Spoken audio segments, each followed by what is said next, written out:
Yeah, test. This is the Rich Eisen Show. Let's go.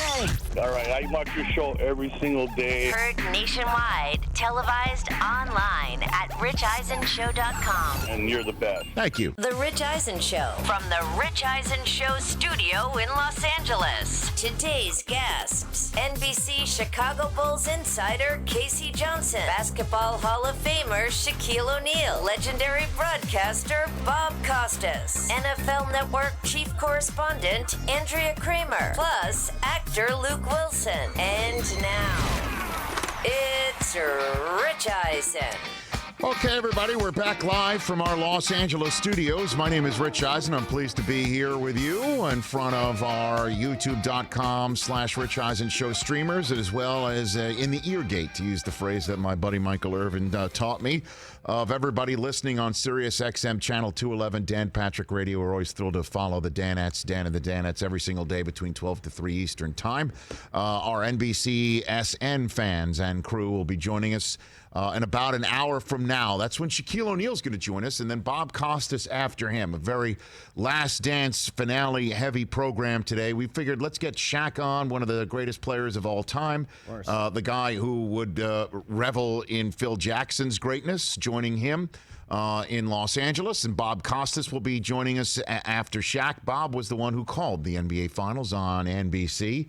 In 1998, he's the one who called Michael Jordan's last ride, the Bulls' last dance, and Michael Jordan's last shot. Andrea Kremer, now with NFL Network and also Real Sports. She was the Chicago correspondent from the late 80s to the mid-90s for SportsCenter. So she had a front row seat for the first three-peat, as well as the years where Jordan was out and then returned, and then Luke Wilson, who we've loved in many a moon, Bottle Rocket, Royal Tenenbaums, Old School. He's in a new DC Stargirl series premiere that is tomorrow night, 8 p.m. Eastern on the CW. He'll be joining us in the third hour. Your phone calls throughout, 844-204-RICH. Aaron Rodgers spoke on Friday. That led off a weekend where there was actual live sports.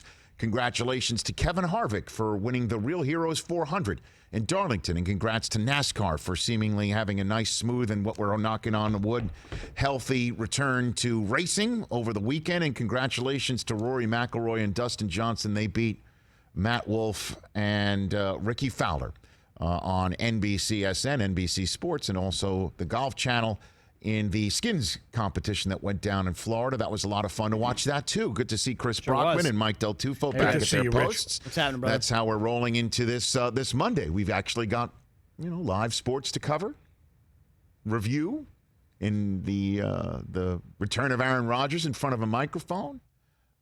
We've got a full NFL update coming up on the show. Cam Newton's apparently had a kick of the tires that we were unaware of. Also, the NFL world checking out. 844-204-RICH, number to dial. We'll have all that later on the program. As always, we're last dance heavy on a Monday, fifth straight Monday that we're going to be spending quite a bit of time reviewing the fantastic documentary that ESPN put out there. Jason Hare, the director, who, by the way, I've run into tons of people who have known this guy in our business, and everybody has nothing but the greatest regard and the greatest things to say about him. So congratulations to him for finishing this documentary when it was rushed. The fact that this wasn't fully baked and out of the oven. I mean, they had to push it up 2 months. And it really was an unbelievable 10-part series, and I wish there was more. Yeah. I think there definitely is going to be more. ESPN is, I think, going to probably use some of this footage. I'm imagining they're having a Game 6 1998 Finals documentary that they're putting out there coming out on Wednesday. Oh, wow. I would love to, as you know, have a full hour-long show of just the moments that Jason Hare handed an iPad to Michael Jordan for him to see what other people have been saying about him, about The Last Dance, about certain moments of his competition, competitiveness, all of that. I would love just one full documentary of just him watching an iPad of what people said. And I'm sure some of that stuff hit the cutting room floor. No doubt. So I want to just say this. I'm a little disappointed in the way it ended. And I know I'm the only person coming in front of a microphone that's saying something like that today. Man. I know that. What more did you need? No, here's what I needed. But I do want to just front load also this comments of how beautiful the storytelling in last night's Last Dance finales, how beautiful the storytelling was in regards to Steve Kerr. That got me and Susie, who, my wife, who I was sitting next to for all 10 parts of this, we were getting teary-eyed. You want to talk about telling somebody's backstory, that you can't tell the story of the shot that he made in the NBA Finals in the penultimate Last Dance, the second to Last Dance, and you can't tell the story of, obviously, his shot in Game 7 of the Eastern Conference Finals of the Last Dance. You can't tell those stories without Steve Kerr's backstory of his father being the president of American University and being murdered in Beirut in the 80s, and Kerr throwing himself into basketball.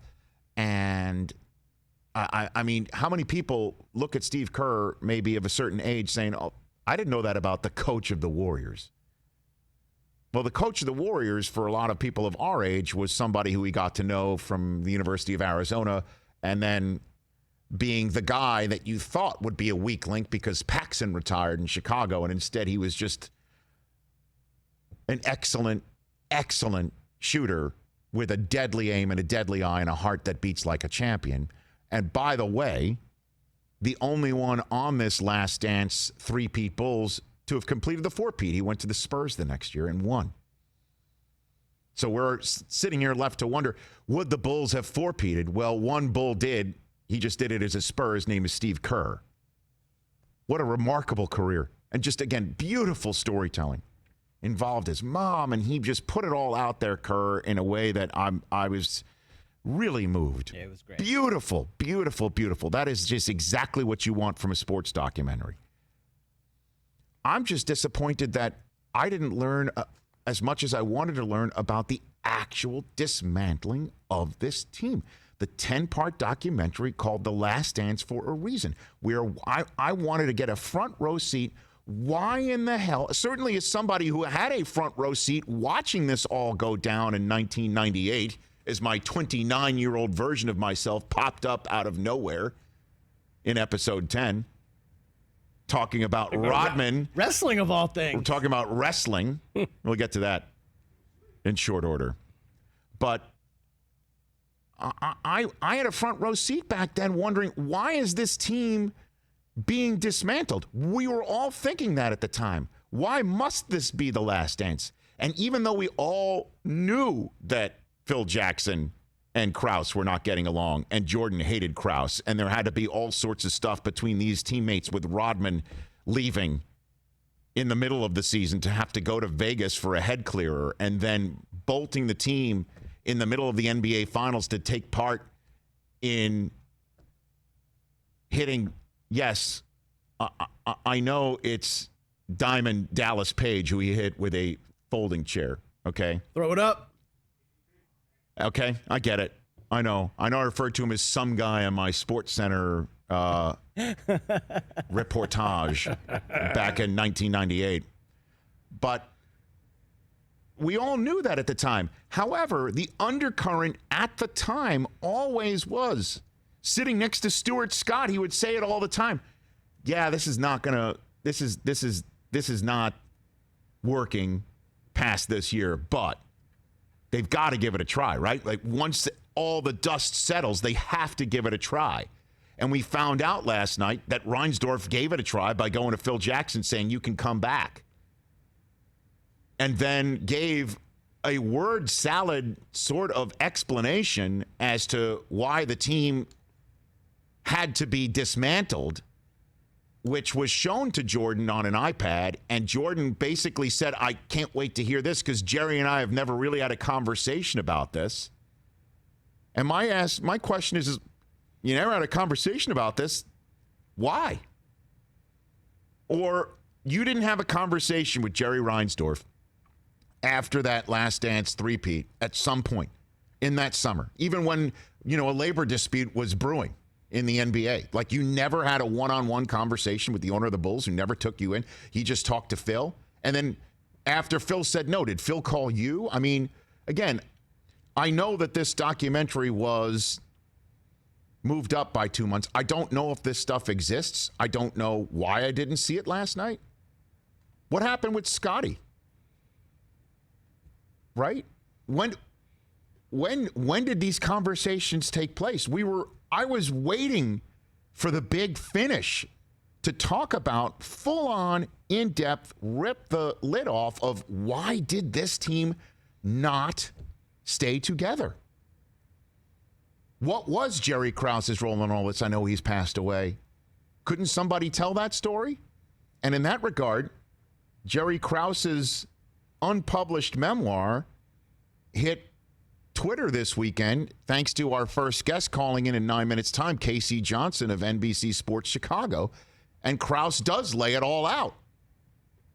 From Phil to Michael to Scotty to Rodman to Luke Longley to Steve Kerr, why those guys left and when they left and how they left, and Judd Bushler and how he left. The dismantling of the Bulls and why. And yes, it is very, very, one would say, if you want,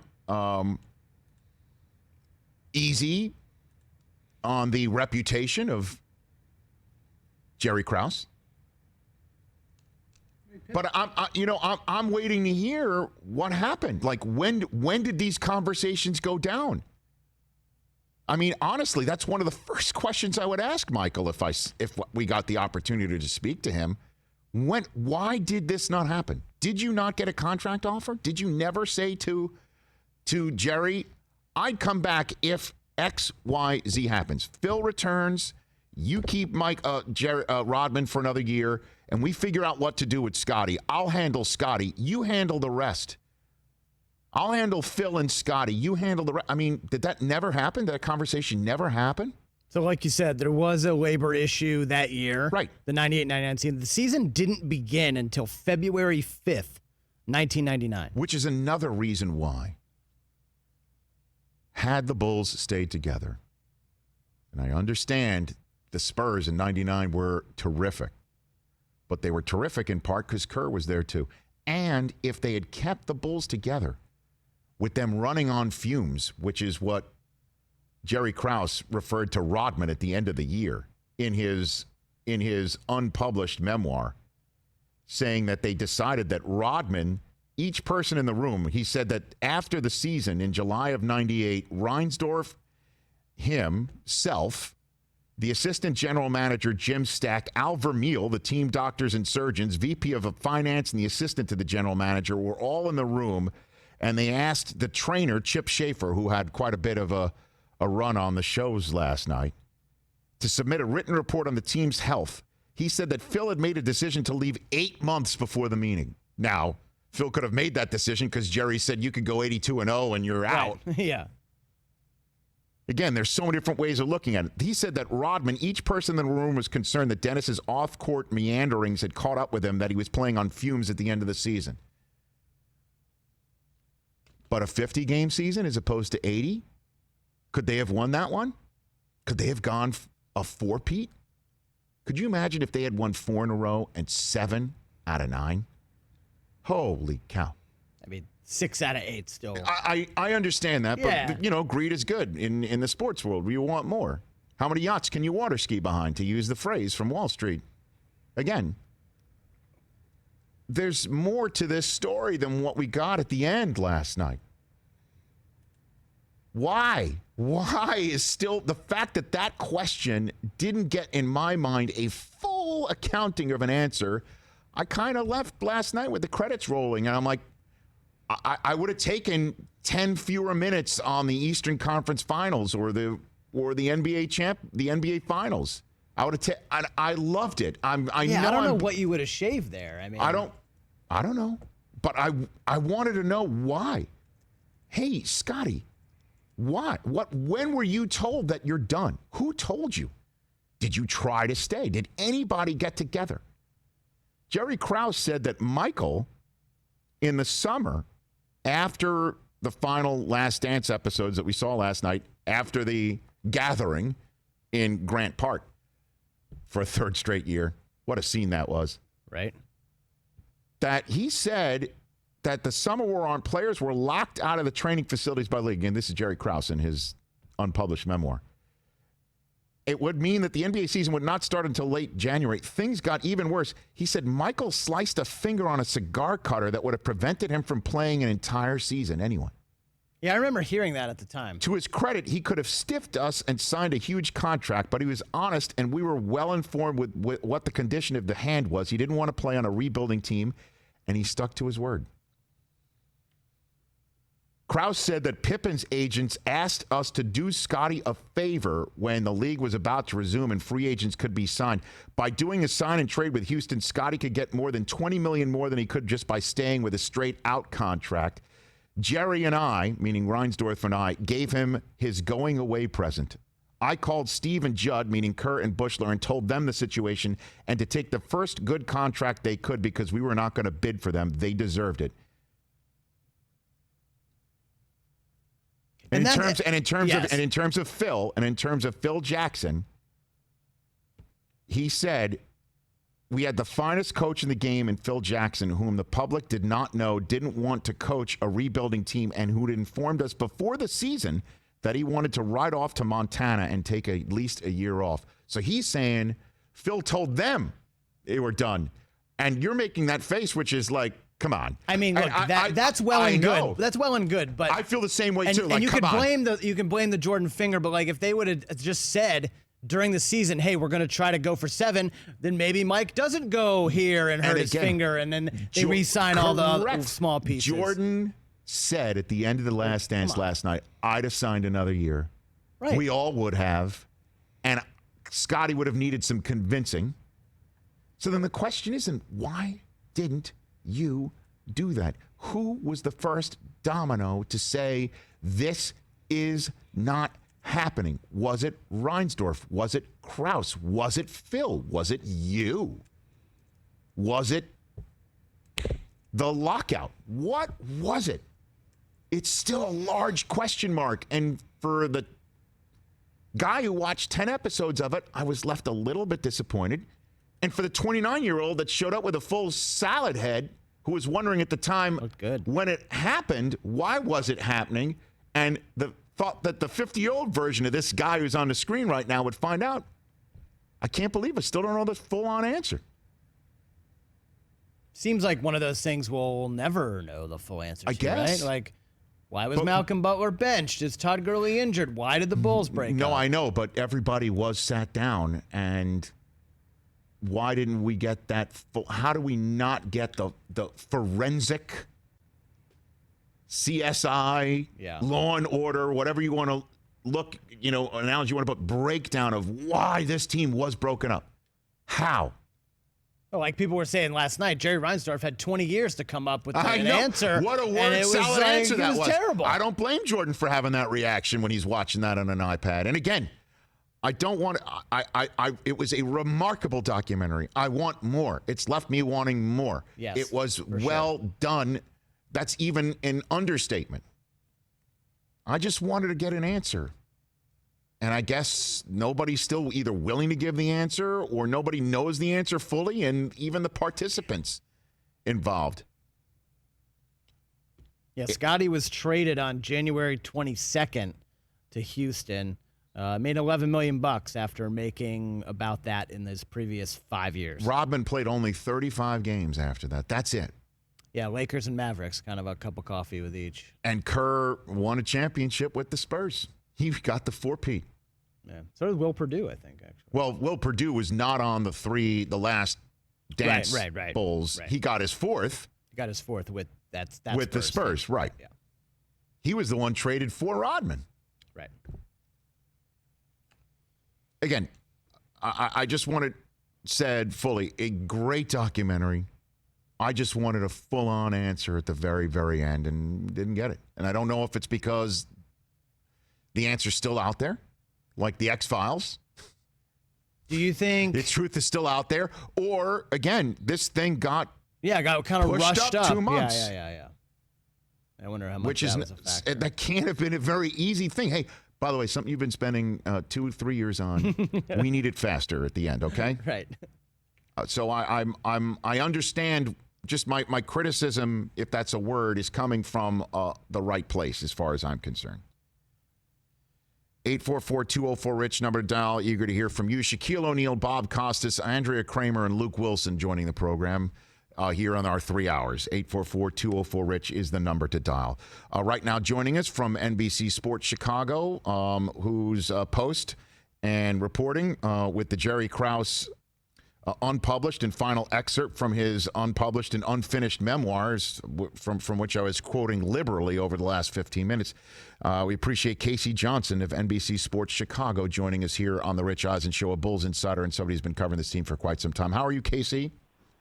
I'm well, Rich. How are you? I'm doing fine. I and my if you will take on the final episode of The Last Dance was informed quite a bit from the fact that I read your post from over the weekend that Jerry Krause, in his memoir and his unpublished and unfinished memoir, put a lot of details on the end of the Bulls that may or may not have a bias to it. But it is something that I didn't hear last night. So I want to give you the floor here on this memoir and what you thought of the ending of last night's Last Dance. Well, I was working for the Chicago Tribune back then. I covered the second three-peat along with several other writers for the Chicago Tribune. So I feel like I covered it from a journalistic aspect back then. I mean, I think when you have a breakup of a dynasty, there are multiple factors at play. There's no simple one black and white reason. I mean, there were multiple reasons why the run ended when it did. What I tried to do with these excerpts was just give Jerry a floor and give his perspective, his voice at a time when obviously he's not able to do so since he passed away in 2017. So this to me wasn't really journalism. This was more just kind of, throwing out his perspective. And he gave a very detailed reason why he felt the dynasty needed to break up. I thought that in terms of tying it to the documentary, Jerry Reinsdorf elucidated some of the same reasons. That basically they felt that with an aging core, to run it back would have been very expensive and not sure that it would have produced a championship given how, that 97-98 team had a feeling of finality to it. And I can say it, just having been around that team, covering it, I felt the same way. That team, to me, felt like a team that was kind of reaching its limit. So why did the team get broken up, Casey? Why?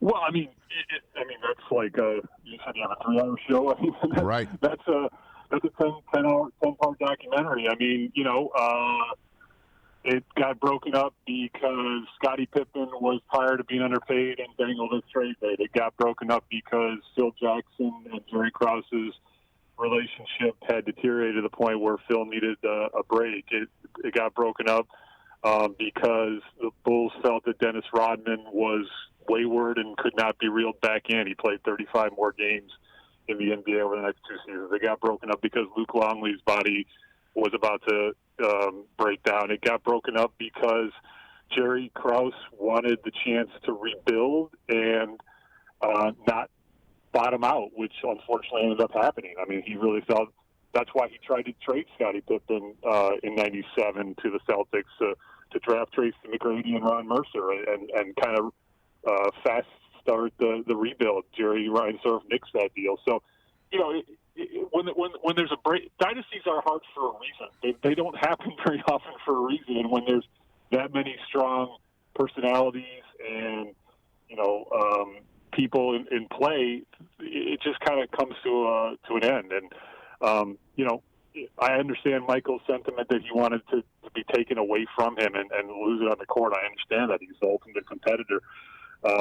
That 98 conference finals against the Pacers was an incredibly tough series. So would have they been able to squeeze one more out? We'll never know. But I can tell you, just being around that 97-98 team, it had had a feeling of finality to it. Well, were you surprised then to see last night Jordan say that he would have run it back one more time, and that that everybody would have, except that Scotty would need, as he said, some convincing, but he would have handled that? I mean, were you surprised to hear that last night?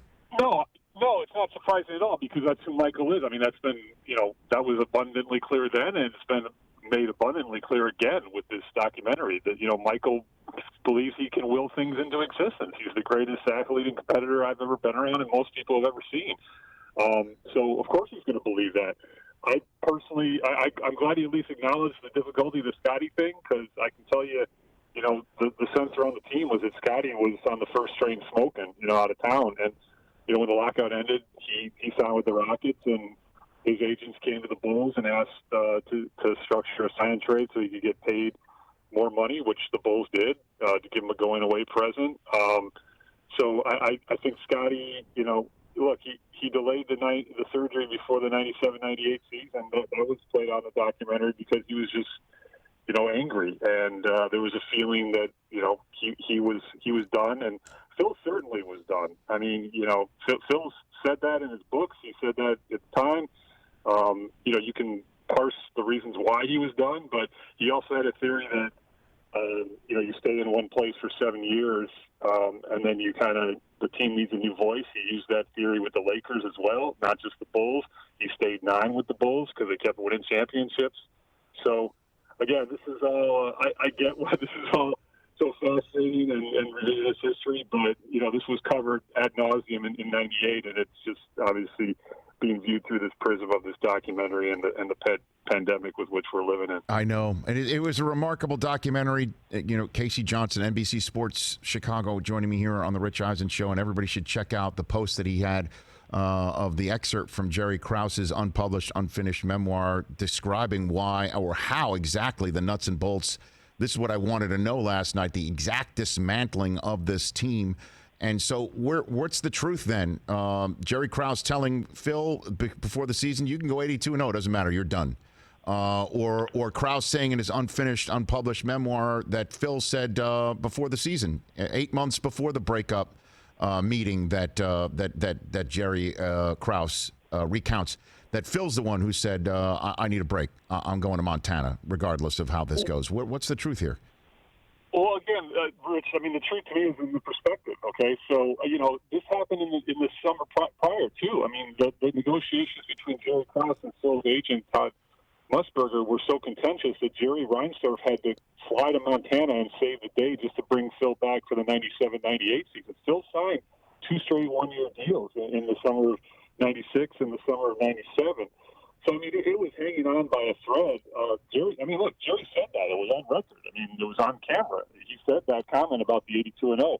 Their relationship had badly deteriorated. There's no getting around that. But at the end of the day, Jerry Reinsdorf, you can parse whether it was a genuine offer or not, but he offered Phil the opportunity in 98 to come back. Phil chose not to take it. And Phil is on record in his books and at the time then saying he's not going to take it. So, again, why did that happen? Partly because he felt he needed a break, partly because he felt like his theory of staying in place for 7 seasons had been extended 9 seasons, and partly because of his deteriorating relationship with Jerry Krause. So there's no simple answer to any of this. The dynasty ran its course for multiple reasons. Everybody's got their own perspective as to why it happened. To me, the truth lies, kind of always in the middle. So I guess let me use now I know why perhaps I didn't get a clear-cut answer at the end of the documentary last night, but I still wanted some sort of full-on nuts and bolts accounting similar to what I got here from Jerry Krause's memoir. So then let me ask you, Casey, to use the Few Good Men reference here, if Santiago was ordered not to be touched, why was he touched? Who ordered the code red? Who was the first one to say this is over? How did that happen after the last dance when Jerry says he went to Phil to say, let's do this one more time? And we obviously don't know the circumstances under that. He didn't mention the word rebuild in his conversation with Jason Hare on last night's documentary. Who was the one to basically say we're done now in Chicago? Well, I mean, if you want a black and white answer, to me there isn't one. But if there is one, Phil said no. I mean, Jerry Reinsdorf offered him the chance to come back. He met with Michael in '98 before the lockout started and said, I think this is a long shot, but before you make a decision, let me talk to Phil. And he went to Phil and offered him a chance to come back, and Phil said, it's time. It's my time to go. He said that to us on the record as he pulled off on a motorcycle in the Berto Center parking lot. I was there. He said, it's my time to go. I'm not putting this on Phil, though, because you can understand why Phil got to the point that he did. It's a multi-layered answer is, I guess, what I'm trying to get at. But if you're asking what the domino is, Jerry Reinsdorf offered Phil Jackson the chance to return, and Phil said no. So you can, I mean, he in '97 he went out to Montana and had to save those negotiations to bring him back. He was successful in '97. He was not successful in '98. So I don't know if that answers your question, but that's my take on the proceedings. No, I guess it does, but we just don't know the circumstances under which, I guess, did Phil and Michael ever have a conversation where Phil's just like, yeah, we can only come back if it's you and no Scotty, and I don't know what's left with Rodman. Like that's the sort of stuff I wanted to hear. Kukoc was still there, like you and Kukoc and me, in a season that I don't know if it's going to happen. Like I would love to be a fly on that wall if that conversation ever took place, Casey, Yeah, no, that's a great point. And that's why, to me, when I was actually talking to somebody else who said, is there another documentary? I said, you could do a 10-part documentary on just the breakup of the dynasty. I mean, I feel like as great as this film was, it was, ultimately it was more of a history lesson and to me more of a Jordan documentary. I'm not saying that critically. It was wonderful filmmaking. It was captivating watch and certainly needed in this time we're all living in. But, to me, it just really kind of got to the breakup at the very end. I think you could do maybe not 10 hours, but certainly multiple hours on that. And some of these questions you're asking, I would like to know some of the answers to them too. I feel like I reported it pretty closely back then, but now you're taking me back to question some of the stuff that happened back then. I don't know if Phil and you don't know what kind of private conversations took place back then in terms of, hey, what are you going to do? Hey, what are you going to do? Hey, what are you going to do? I mean, Michael was pretty adamant that he could have got the band back together. Never put anything past Michael Jordan. No doubt. We all know that. Oh, no doubt. Casey Johnson, NBC Sports Chicago here on the Rich Eisen Show. A few more minutes left with him. How about the revelation that it wasn't the flu game, it was the food poisoning game? Did you learn that for the first time last night too, Casey? We knew it was bad pizza, so we that's been written about for years. So that was not new to me. I mean, the 5 delivery guy, Tim Grover, was quoted in an ESPN article in 2012 as saying that. I'm not sure that they were like, pulling out a bottle of hemlock and dousing the pizza with it. That might be a little too conspiracy theorist for my taste, but no, we knew we've known it was pizza for years. I didn't learn much in this because I was, I've considered myself kind of a Bulls historian. Yep. I've been around the franchise for a long time. I did not know about Jordan playing golf with Bill Gaines before the 63-point game, and I loved that anecdote. And I did not know about the Brian Russell story until if I did know it, I forgot it, about how Brian kind of dissed him when he went to retire and go play baseball. So I had forgotten that one. Who knows? Maybe Michael made that one up like he made up the LeBron. You never know, right? Yeah, you never know. I know, because Russell didn't sit down. It seems like Stockton was the only Jazz to sit down. And I saw, too, that, people, obviously Twitter, there's trolls saying that, that Karl Malone didn't sit down for this, that there's hard feelings, whatever. How about the footage of him going on the bus and shaking hands with Jordan? Cool. The exact opposite of the Pistons. Never shaking Jordan's hands after losing to Jordan on the court. And this guy, after getting denied a second time, went onto the bus, found him, and shook his hand. That was something to me. Yeah, that's a fantastic point. I actually really liked, Rich, episodes 9 and 10 because I thought there was a little bit more of the behind-the-scenes footage. You had that wonderful anecdote where Jordan's talking smack to Larry Bird after the '98 conference finals. And, you know, obviously we're in the business. How you see those behind the scenes, like how the sausage is made, guys waiting for their press conference turn in the bowels of the stadium, and just the banter between them. I thought that stuff was fantastic last night, and I also enjoyed your star turn, by the way, a very young Rich. That was something. The lead here, but that was something. That was good stuff. That was good stuff. And by the way, you are an excellent wordsmith. Clearly, Casey, when you referred to what Michael said to Bird as "quote unquote" a wonderful anecdote. That's one way to put it. That is one way to describe what we saw. Yeah, there are other ways to put it as well. Oh my gosh, that's the ultimate, into chicken salad that you just made right there. So it was remarkable, and I just wanted a definitive answer at the end of this, and the fact that we still did not get one makes me think that it's got to be out there somewhere, that there is a morsel on the floor that we have not placed in front of us. Then the question is they in a shortened season the next year, if they had run it back, they could have won a fourth in a row, and it's 7th out of 9. Casey. Well, I'll close with this. It's like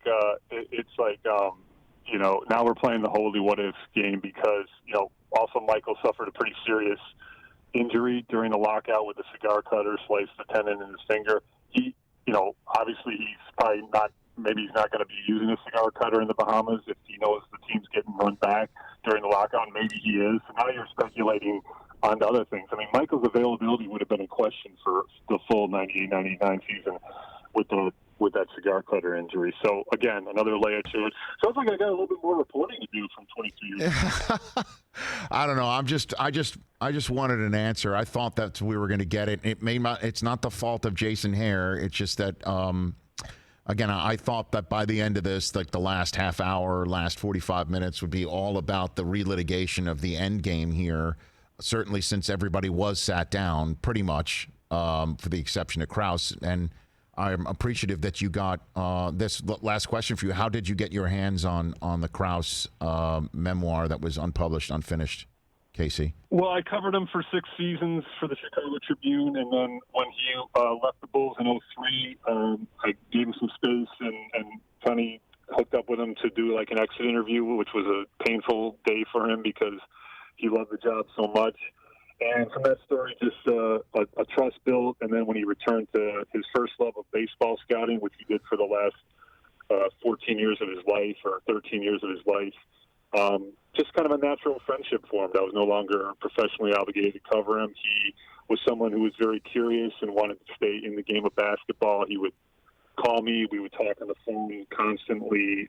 He was someone who just wanted somebody to listen to him, and listening is what I do for a living. So a friendship just kind of naturally formed, and I've gotten to know his family very well, and they were incredibly gracious to share these writings with me. Again, I didn't view them as journalism. I viewed them as just throwing them out there and giving somebody a voice at a time when he was not able to offer that. Well done, Casey. At KCJ Hoop for anybody that wants to see the memoir that I'm referring to, or follow anything that Casey Johnson is doing. Really appreciate this conversation, Casey. Thank you. Appreciate you calling in. I enjoyed it, Rich.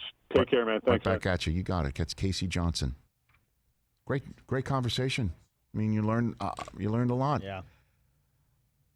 I didn't know it was bad pizza until last night. I did not know that either. Yeah.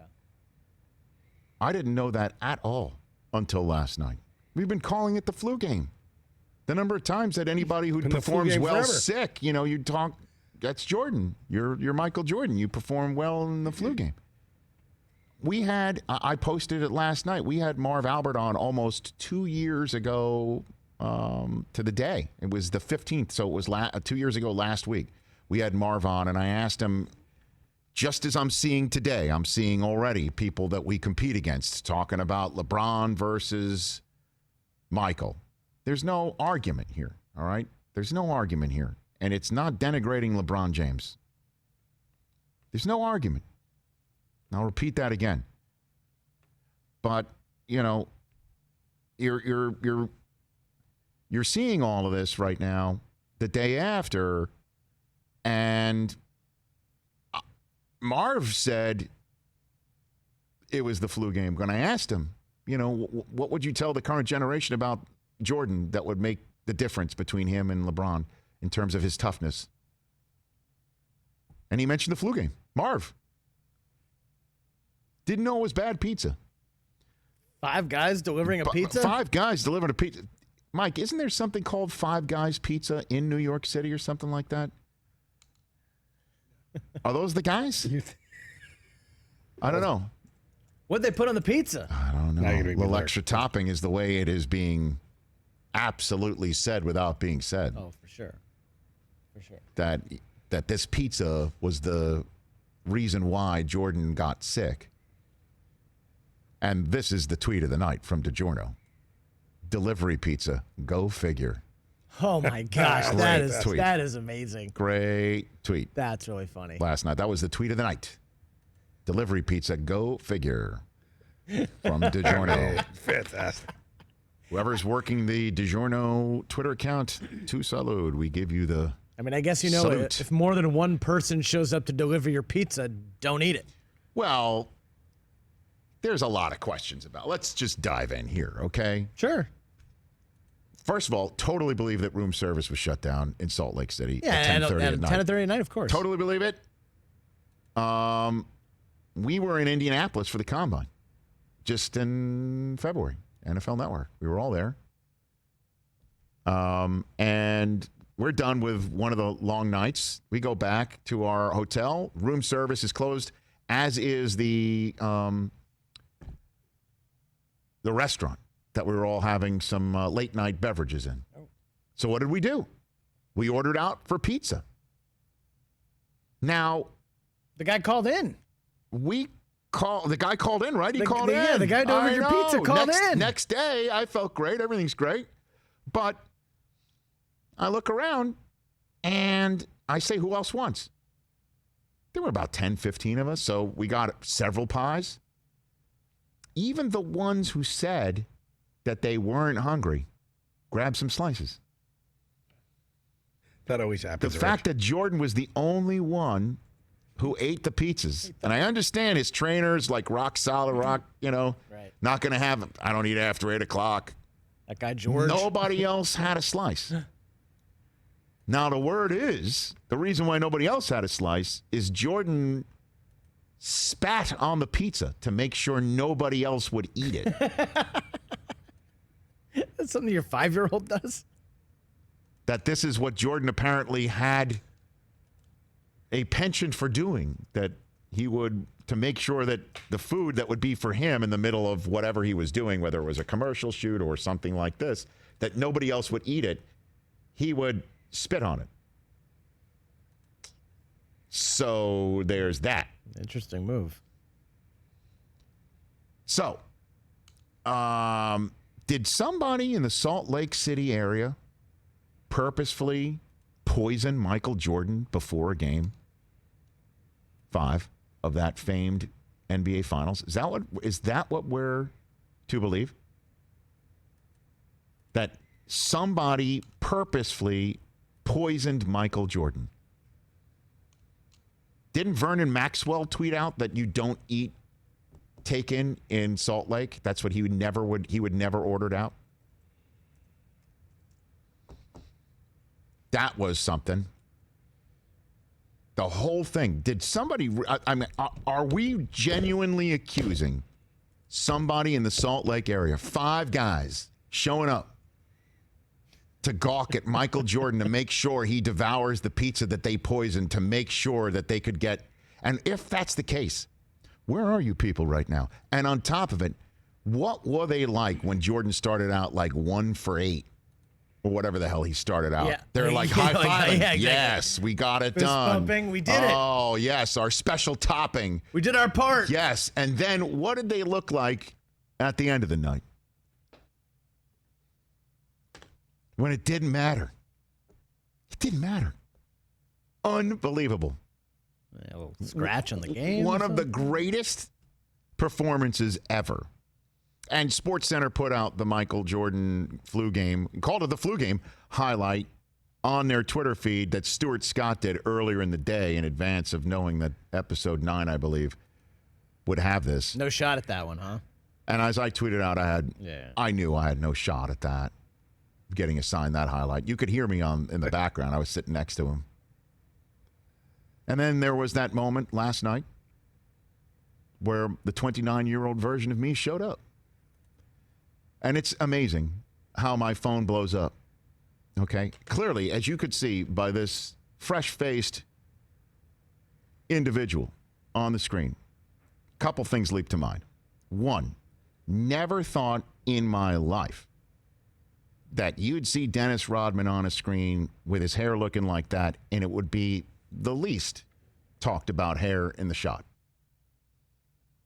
That's number one. Number two, you look at that fresh-faced individual on the screen, and you can see how long I've been at this job. Been at it a long time. Long time. My wife, who's been at this business a very long time. I've seen her on television. She's seen me on television. This pops up last night, and we're like, hey, look at that. Run it back. Yeah, I totally Larry Sanders it. Ran it back, watched it a couple times. Very proud of myself. I thought it was an excellent take at the time. Your hand goes into the over the shoulder. Talking about the absurdities of everything. It was a little fast. These days, I'd probably be a little bit more deliberate, lay on certain words as opposed to just jam it all out there fast. And then, of course, I go to my Twitter feed. And I thought, of course, it would be all about my hair. It wasn't. It was about the fact that I called Diamond Dallas Page some guy. The wrestling honks that we've had him in here. Absolutely, I know. And I can't believe I did not ask him about Rodman at the time when he was in here. Hey, look, we had him in here to talk yoga. What do you want from me? That's what he was promoting at the time. Yeah. But the fact that I called him some guy, 21 years later, people are blowing me up on Twitter. At the time, if you told me that, at first I would have said, what's Twitter? Secondly, back off. At the time, I guess I did not know who that was. I just couldn't believe it. I remember when that happened, we were like, Rodman's not at practice. What? Where is he? Don't know. Is he missing? Yes. And then he shows up in the midst of all of that, hanging out with Hulk Hogan. And how about Hogan's joking about it in that little back room that they had set up? Oh, my God. That was wild. And then I do love seeing the behind the scenes of Phil saying he dishonored all of us. And then let's go to work. How about Phil's comment to the media, though, when they asked about a distraction? And Phil's like, no, it's distracting you from the finals. Right. Hey, man. Phil's the shaman. Unreal. It was great. There's a Four Brothers pizza up in Utah, but there's a Four Brothers pizza. I think it's gone. I think they're done. Well, so one of the brothers is gone. Maybe in 97 it was still there. Yeah. It was probably around in 97. One of the brothers. Does somebody in the Salt Lake area? Joking. Does somebody in the Salt Lake area have a 1998 Yellow Pages? I mean, like where would they have ordered? Let's cross-reference this thing. That's the reporter in me. It was 97. Five Guys. Oh, 97. That's right. 97. Does somebody have a 1997 Yellow Pages in the Salt Lake area? Look under pizza and let's just go for it. Because those guys in the room, Jordan, everybody else, seems to think there was an extra topping on that pizza. Allegedly. And here we thought he had the flu. Honestly, I thought he had the flu. Unreal. 844-204-RICH number to dial. Let's go to the Geico fan line right now. Before we do, Geico wants to say thank you to everybody out there. Thank you for sharing. Thank you for sharing your savage dance moves, your DIY haircut fails. Thanks for sharing your inner lip sync star. Thanks for sharing me in a screen grab from The Last Dance. Now it's Geico's turn to share, too, with the Geico Give Back, a 15% credit on car and motorcycle policies for current and new customers. And because Geico is committed for the long haul, the 15% credit lasts your full policy term. Visit geico.com/giveback for info and eligibility. Sam in Fort Worth, Texas. You're in first and first up. What's up, Sam? Hey, good afternoon. How are you today? What's going on, bud?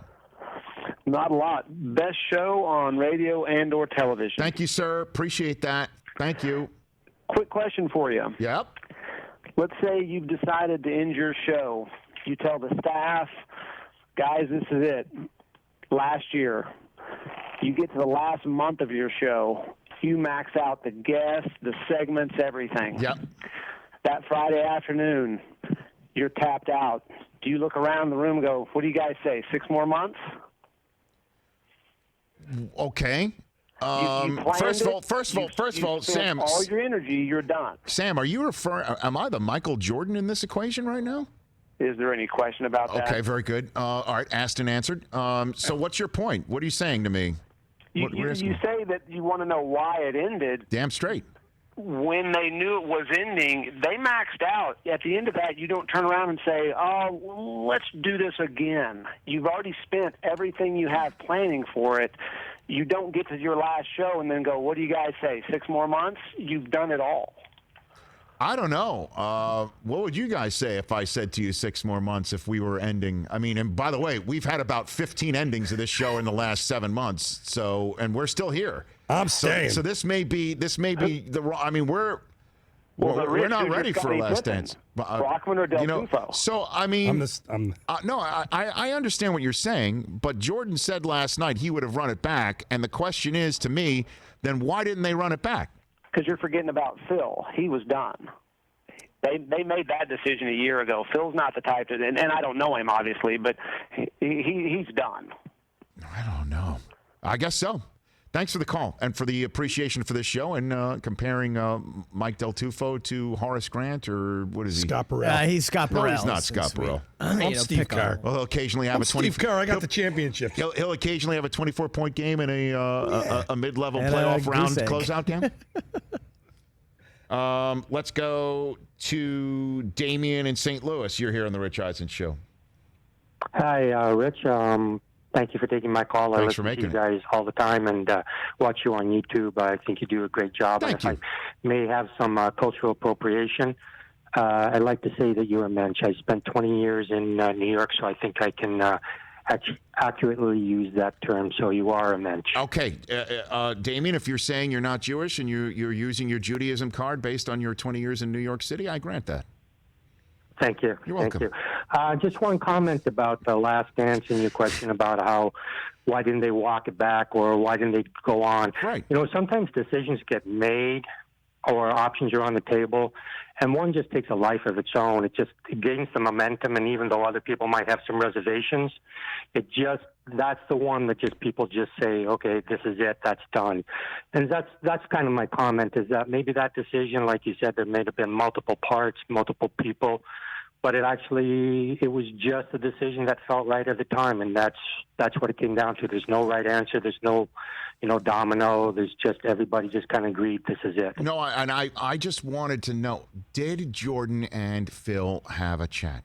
That had to have happened at some point, because if Reinsdorf said to Michael at the end of his first retirement, you can have this stance, but you may not make this decision public or official until you talk to Phil. And Michael goes to talk to Phil, and Phil says, Michael came to me, and he told me that he was done, and I heard it, and I told him that he was depriving society with a great gift, which, by the way, was an incredible line, and that was the case. So where was the second version of that?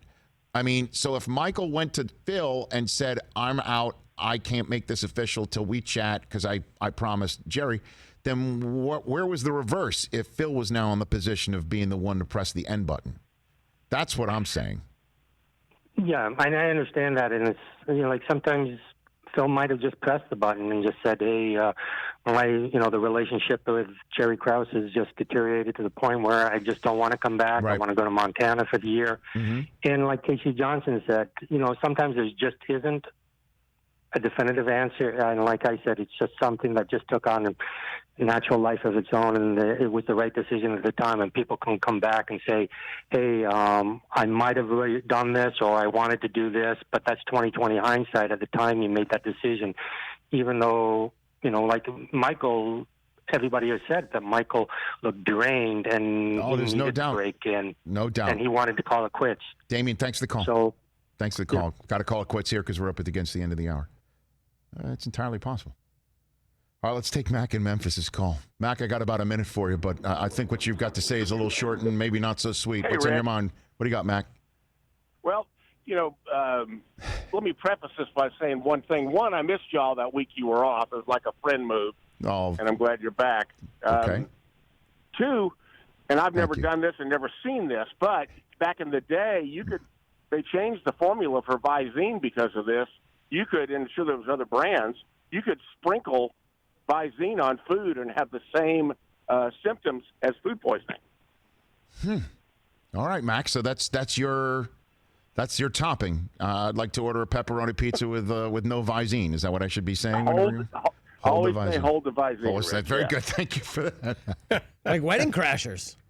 Oh, is that right? That's what got Bradley Cooper's character. Oh. Old School's Luke Wilson's coming up on our show. How about that? His brother is the one that did the Visining. Hey! Look at us bringing it all full circle and trying to bring it. I'm just mad it's not the flu relevance. game. It's the food poisoning. It just doesn't have the same ring to it. I'm still calling it flu game. Andrea Kremer's joining us. So is Bob Costas. And as soon as I get the break, I'm going to call Shaquille O'Neal because he FaceTimed me during the Casey Johnson interview. Okay, Susie actually just texted me if we've heard from Shaq. I know. She's on this too. She's the initial person who helped land Shaq on this program because there's no ever last dance with her. I'll tell you that. The Rich Eisen Show coming up, hour number 2 with NBCSN joining us for its first hour here on a busy Monday.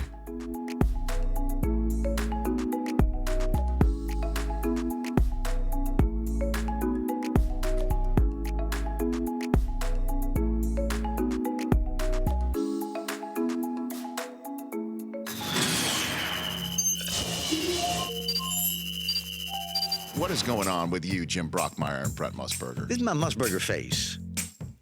Brett Musburger is a P-U-N-K punk. The man is a thief, okay?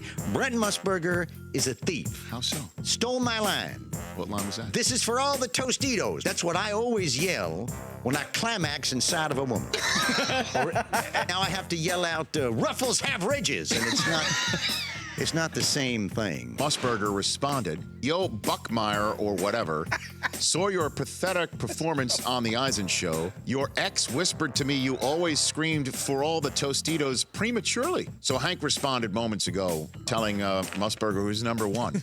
Bob, how would you try to broker the peace here? Obama once famously had a beer summit between the policeman and Henry Louis Gates. Mm-hmm. I think that they need to meet not only over a six-pack, but a gigantic bowl of Tostitos and hash this thing out. Here is Brett Musburger. How are you, Brent? I'm so proud of you guys for trying to help resurrect little Jimmy Brickmeyer's career. We all know the problems. We all know the problem. He says that you stole all the Tostitos from him, Brent. Is that true? Or? What's he talking about? Mm-hmm. You know, Rich, it's really interesting because as we started VSIN here in Las Vegas, and Brickmeyer was having trouble getting a job. So our general manager, he interviewed Brickmeyer and asked him about a three-team parlay. And our boy, Jimmy, he thought that was two hookers with him in a Morristown hotel room.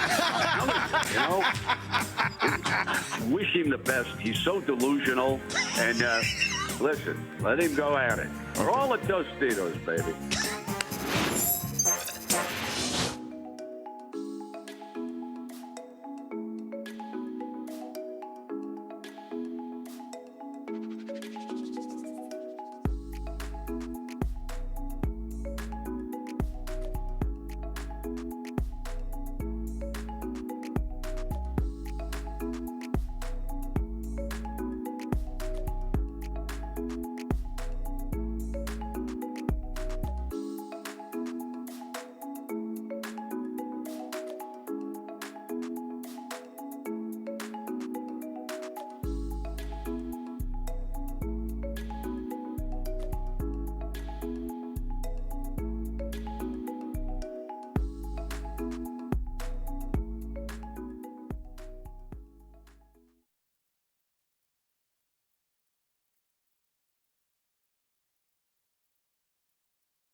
Yeah, test. This is the Rich Eisen Show. Let's go. All right, I watch your show every single day. Heard nationwide, televised online at richeisenshow.com. And you're the best. Thank you. The Rich Eisen Show from the Rich Eisen Show studio in Los Angeles. Earlier on the show, NBC Chicago Bulls insider Casey Johnson. Coming up, Basketball Hall of Famer Shaquille O'Neal, legendary broadcaster Bob Costas, NFL Network chief correspondent Andrea Kremer, actor Luke Wilson, and now it's Rich Eisen. A very busy Monday here in the middle of May 2020 on the Rich Eisen Show. We are live in Los Angeles, California. We say hello to our NBCSN friends here from 1 to 3 Eastern every single day. Chris Brockman is at his usual post. Good to see you, sir, over there. What's up, buddy? Mike Del Tufo, my audio executive, is right where he is. And here we are on a Monday. It has been quite some time since we came on the air after a weekend and we had some actual live sports to talk about having happened over the previous weekend. Congratulations to Kevin Harvick. He won NASCAR's return to racing. Congratulations, Kevin Harvick, and kudos to NASCAR and Kevin Harvick for being masked up in victory formation with the trophy right there in Victory Lane in Darlington Raceway. And an excellent example that he set, and NASCAR, we are hoping everybody emerges safe and healthy, and that NASCAR's return to racing serves as a template for all sports to return. And in that regard, Major League Baseball sent out nearly a 70-page document to everybody in Major League Baseball about its return to play that is filled with all sorts of public health and safety initiatives to try and keep everyone safe. So we say to NASCAR, hopefully you can serve as a template for Major League Baseball and the NFL, saying that teams can return to safely to their spots and their home offices, if you will. So congrats to Kevin Harvick and NASCAR. It was fun to watch that. Also, congratulations to our friends at NBC and NBCSN. It was great to watch the TaylorMade driving relief. Great to watch Rory McIlroy and Dustin Johnson hook up with Ricky Fowler and Matt Wolff. Brandel Chambly gave you some nice tips at the end of Friday's show to say take Matt Wolff as a long drive winner, and sure enough, he did that. Thank you, Brandel. So congrats to them, and it all came down to Rory firing it close as the pin, a little KP action towards the end of the day. We got a bonus hole. Loved it. That was so much fun. It was great. Loved it. Were you watching all these things right there? I watched all 19 holes of the golf and then flipped over for the last hour of the race on yesterday, NASCAR. It was awesome. I mean, it was amazing. And our buddy Chase Elliott had a top 5 finish. We had him on last week. But Wallace, I think he was down around the 20s. But it was great seeing sports. Both events, they pulled it off. Fantastic to see, and hopefully this is just a sign of things to come. Exactly. For NASCAR and golf. I know we got the Tiger Phil and Peyton and Brady coming up this weekend, and then on June 11th, the tour picks back up in full. So really excited. Glad to see him out there. It was great. I loved it. I loved it. My kids were glued. Tried to get Cooper in the pool. Wouldn't go in the pool. He's too busy watching golf. He's dialed in watching golf. Awesome. So, and then, of course, The Last Dance finished up last night. And it was remarkable. It was a remarkable 10-part series. Behind-the-scenes reveals of what we knew was going on at the time. We had Casey Johnson of NBC Sports Chicago on in our first hour. Just check it out on our YouTube feed, youtube.com/Rich Eisen Show. He knew it was bad pizza that caused Michael Jordan to be under the weather for that famed Game 5 of the second to last Dance season. I didn't know. Honestly, I thought we kept calling it the flu game. It's been the flu game for 23 years. SportsCenter put Stuart Scott's recounting of that game from SportsCenter on their Twitter feed on Sunday, called it the flu game. Honestly, I did not know it was food poisoning, bad pizza. Pizzagate. Yeah, different type, right? I know. You know, it was quite a revelation. Yeah. 5 guys just showing up to his hotel room. And then he eats this pizza, bad pizza. The one thing I wanted, however, at the end that I didn't get was closure on why did this team have to get broken up? Why was this the last shot of Jordan's Bulls career? Why?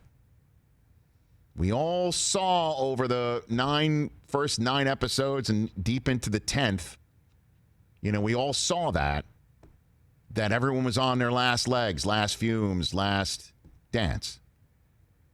And that Phil was told before the season, you can go 82-0 and you're done. And then we hear Jerry Reinsdorf at the end say, I offered Phil a job. And Phil said no. And then he gave some sort of word salad response as to why that led to the total devolution, the unraveling of this last dance.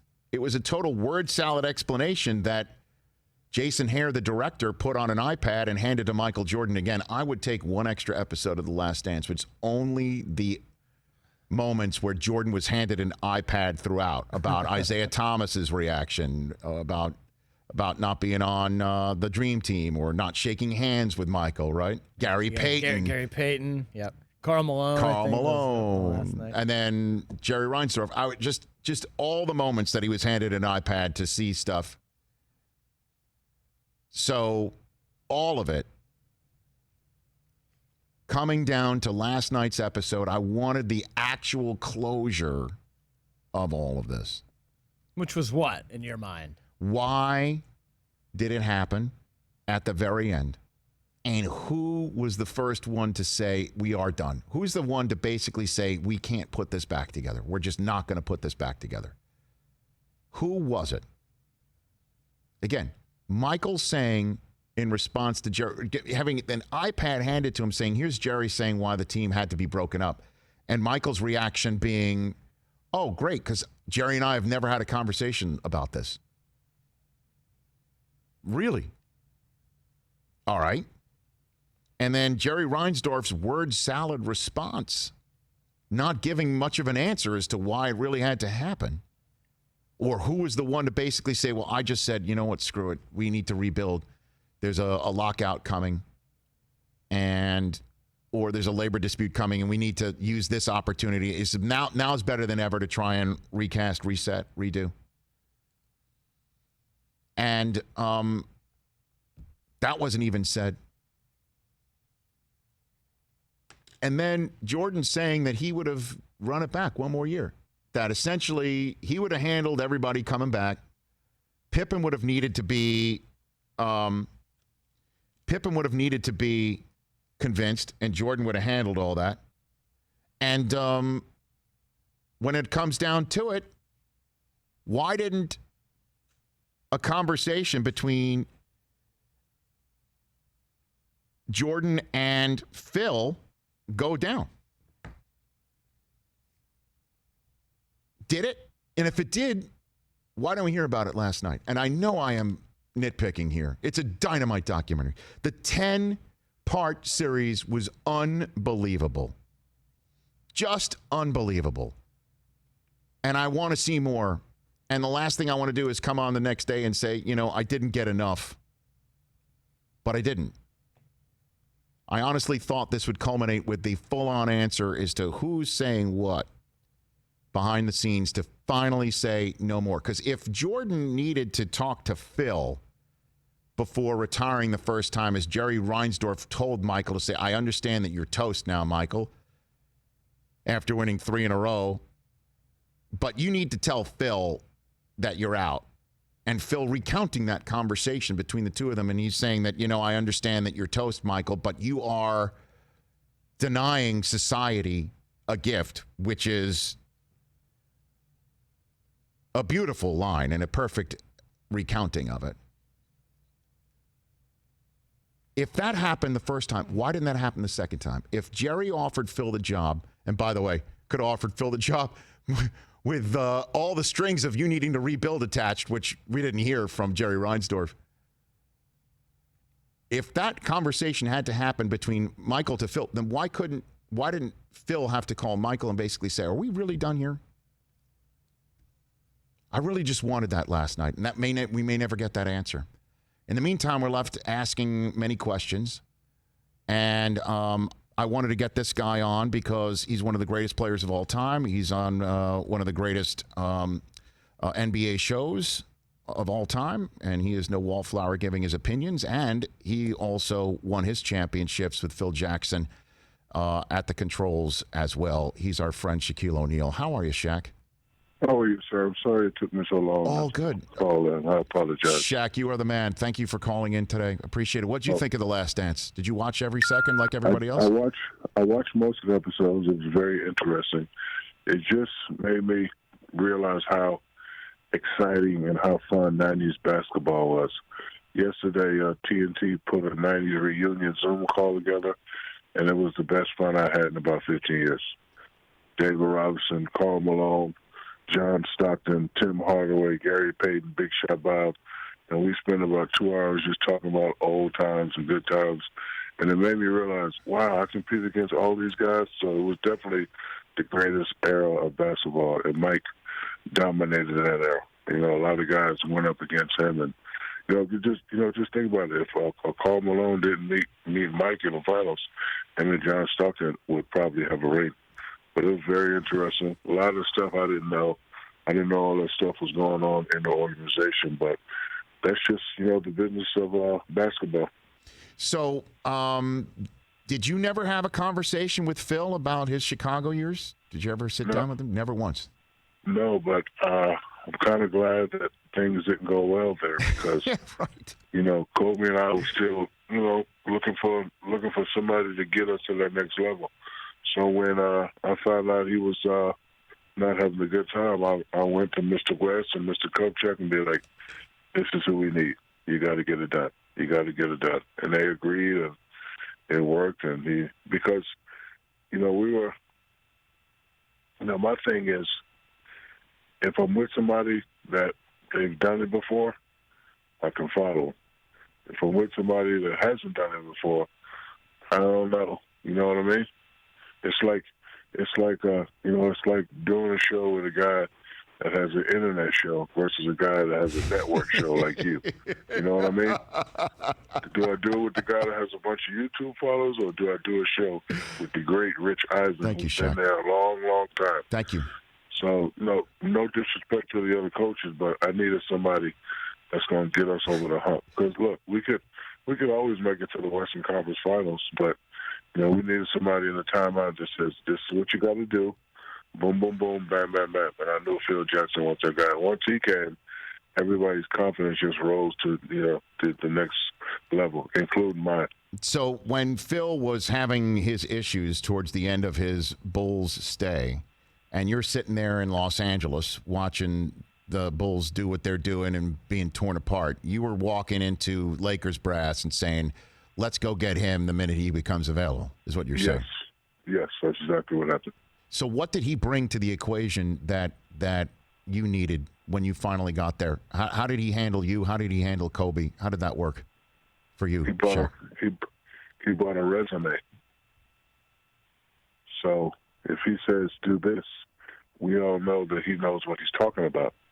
Because every summer when we lose, we watch him in the finals. So it's like when he drew up a play in the timeout, it ain't no, that's not going to work. Or, no, we should do this. It was yes, sir, no, sir. So when I first met him, he said, look, if you listen to me, you'll be MVP. You listen to me, you will win a championship. And I said, cool. First thing he said, no more albums, limit your commercials, and do everything I say. And I agreed.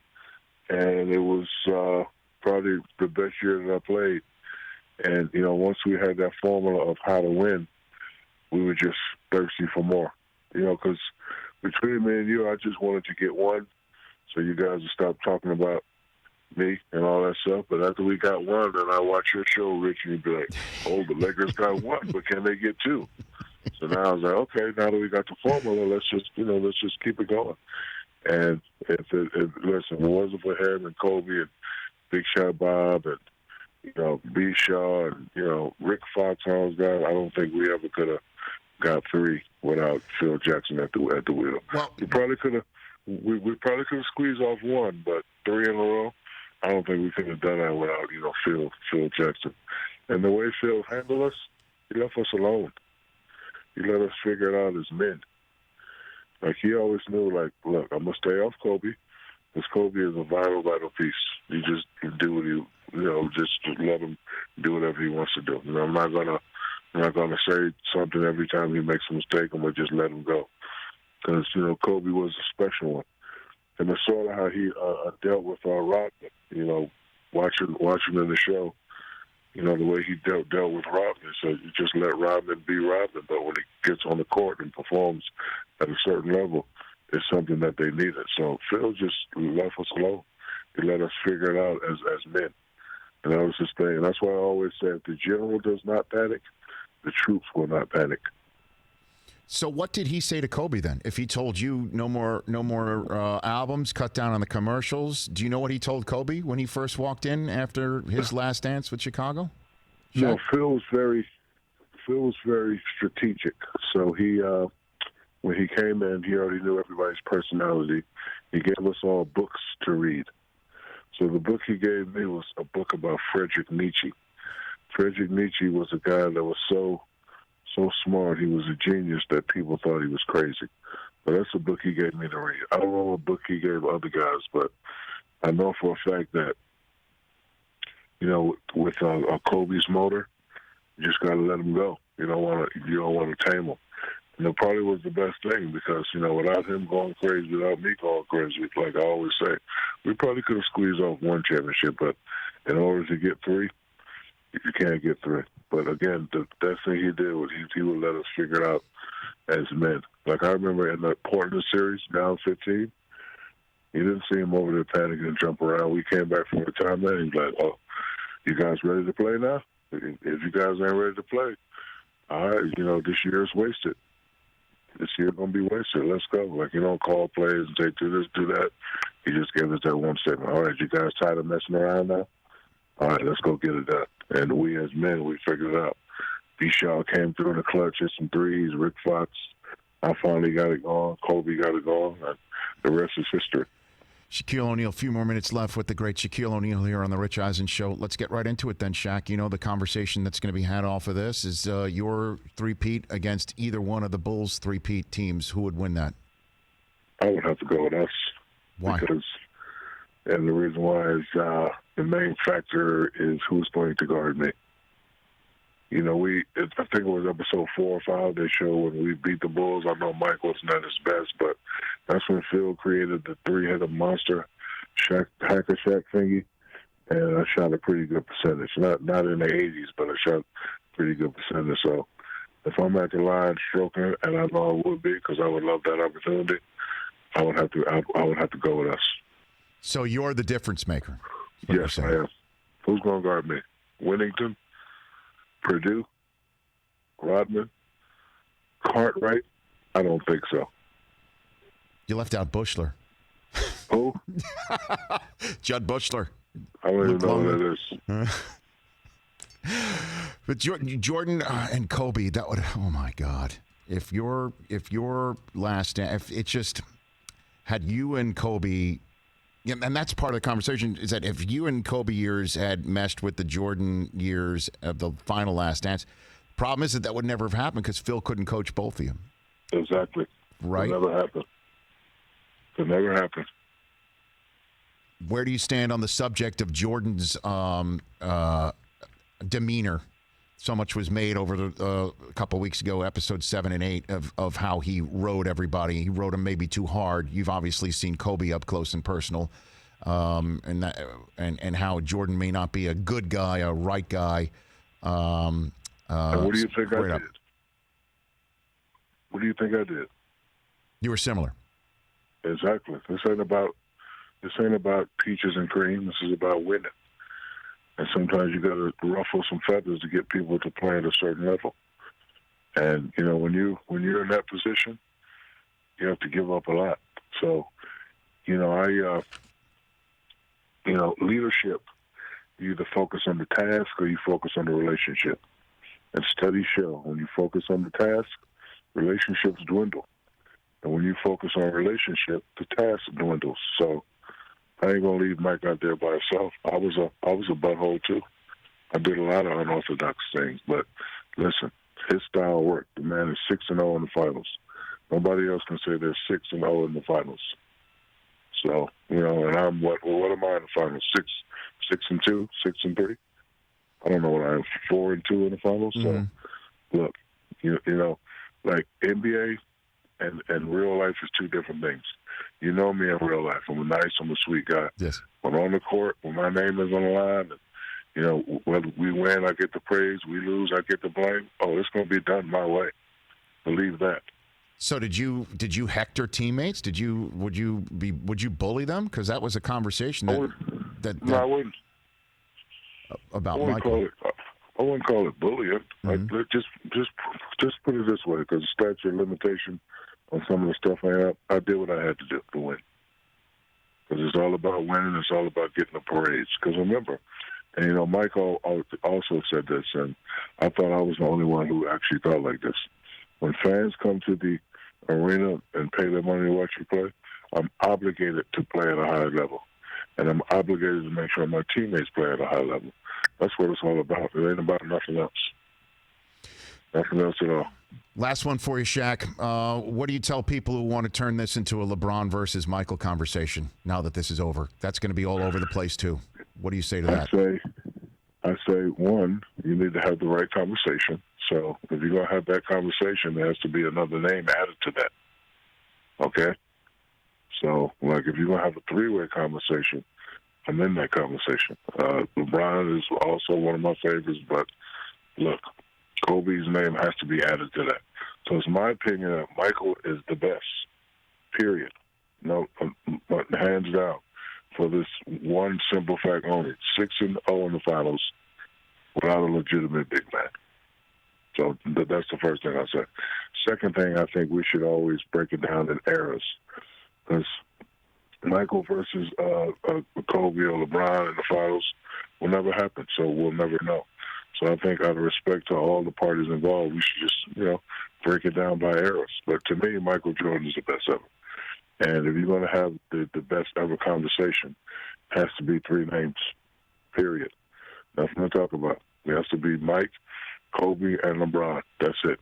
Nobody else. Shaq, you're the man. Susie sends her best. That's why. Let's be honest. She was covering your team, so it's not just you, Kobe, and Phil. Right. It was my wife being part of the magic of that whole time. Exactly. Mm-hmm. You take care of yourself, Shaq. All right, buddy. I'll talk to you. Love you, man. That's Shaquille O'Neal, everybody. Oh, it was great when I was doing Sports Center and Susie was covering those teams, and she would call me up. And Shaq was giving me grief for the size of the ring that I gave my wife for an engagement. That was great. Those were great moments. I mean, at least it was him criticizing and not like, Joe Schmo. Oh, yeah. All that good stuff.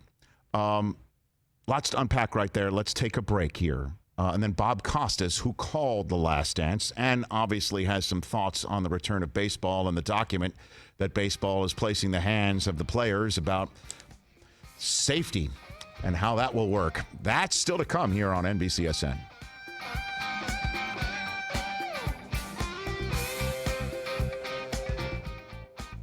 Great chat with Shaq, huh? That was awesome. Shaq's right, though. It would have been tough to guard him. That team was... Yeah, I don't know if Luke Longley is stopping. He's like Phil was the one who started Hack-a-Shaq. That 2000 Shaq. I mean, that 2000 Shaq was incredible. Yeah. Won MVP that year, and the Lakers were So Phil was right. unstoppable. You listen to me, you'll win MVP in a championship. And what did Shaq do the first year? Right. That's exactly what happened. So it's fun. It's interesting. It's always fun to think about and speculate. I mean, of course, we'll never know, but I know. Well, you can't. You'll never know because the coach is the same. That's the through line. That's why I'm, Phil is probably the best coach of all time of any sport. It's hard to argue. Well, I mean, Red Auerbach is. I know. Any sport. Again, we can talk about generationally. I know when Shaq said you have to have a third name in there, you thought he was going to say Kareem. I thought he was going to say Kareem. Yeah, big guys. But Kobe, Kobe Bryant is the only person who I think comes close to Jordan. Never lost in the finals, right? Yeah, he lost to Boston. He did lose to Boston. That's right. My bad. Okay, right. He lost to your guys. He lost to the Pistons too. He's the only guy who's come close in terms of his persona, desire, right? I don't know. The whole thought is LeBron lacks it. LeBron lacks it.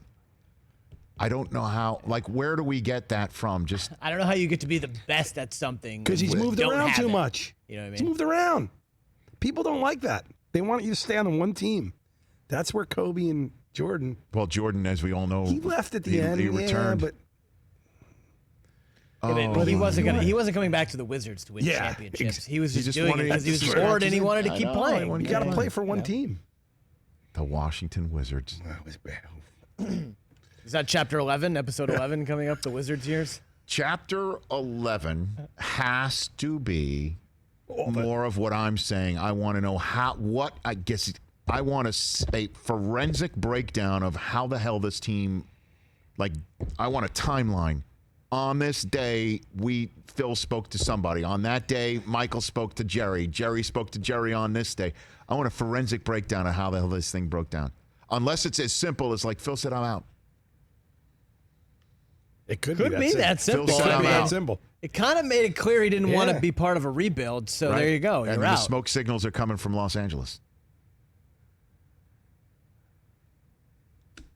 How about Shaq saying he's going to Jerry West saying, that's the guy. Go get him. Wasn't wrong. No. We're back in a second.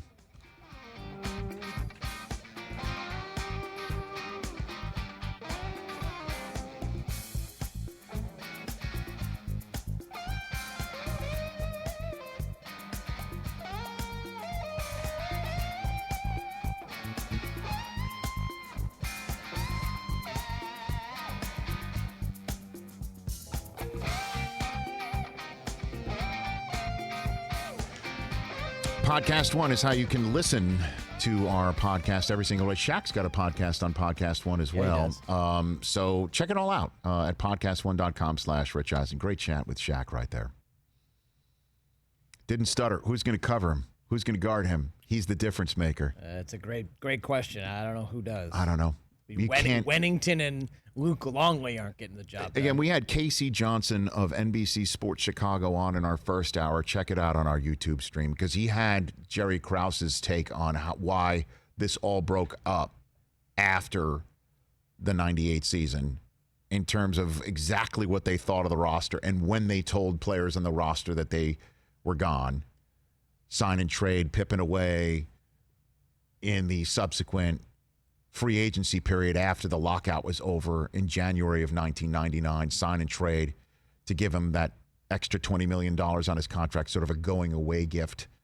And that was when Steve Kerr and Judd Bushler were saying, hey, we're rebuilding here. You take your first good contract you could take. And Steve Kerr, whose story was so beautifully told by Jason Hare last night, beautifully told. I got emotional about it. So did Susie, sitting where we were just tears in our eyes watching Kerr. And Kerr signed, by the way, with the Spurs. He did get a four-peat. He won the next year. 4 in a row. So anyway, this is from Jerry Krause's unpublished, unfinished memoir that Casey Johnson had. The reason why I bring it up is he said, when I asked him, because he covered the team at the time too, Jordan, was it surprising you that Jordan said he would come back for one more year? That he would come back? And he said no, because Jordan would will anything. He thinks he could will anything into being. Why wouldn't he be able to will his way past the Kobe Shaq 3P team? But you can't compare the two if they played each other because they have the same coach. And how about Shaq saying that he went into Jerry West to say, hey, Jerry, want to get Phil when he's free? Because I'm hearing things aren't going well over there. Pretty good nap. Right?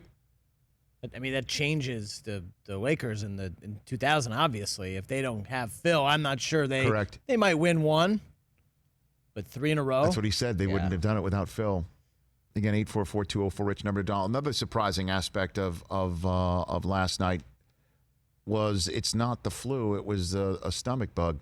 It was food poisoning, allegedly, from a pizza delivery, a late-night pizza delivery that was forced because Jordan got hungry after room service was done. And that Jordan ate the pizza, only one to eat the pizza, and the pizza caused him to be so sick he almost didn't answer the bell for Game 5 and didn't play very well in that Game 5 of the 96-97 season. Did you know it was food poisoning? Again, it's not called the food poisoning game or the stomach bug game. It's called the flu game. I'd never heard that before. There was a clip going around today that Ahmad Rashad said it before Game 6 that it was pizza. I don't know how that slipped by all of us all these years. I was sitting next to Stuart Scott, who was doing that highlight, because there was no chance on this green earth I was getting that highlight that night, sitting next to him on SportsCenter. And we were all saying, he looked sick. What is he running, a temperature, whatever? We thought he literally had the flu, like a flu bug. Remarkably, in Salt Lake City in the middle of the summer.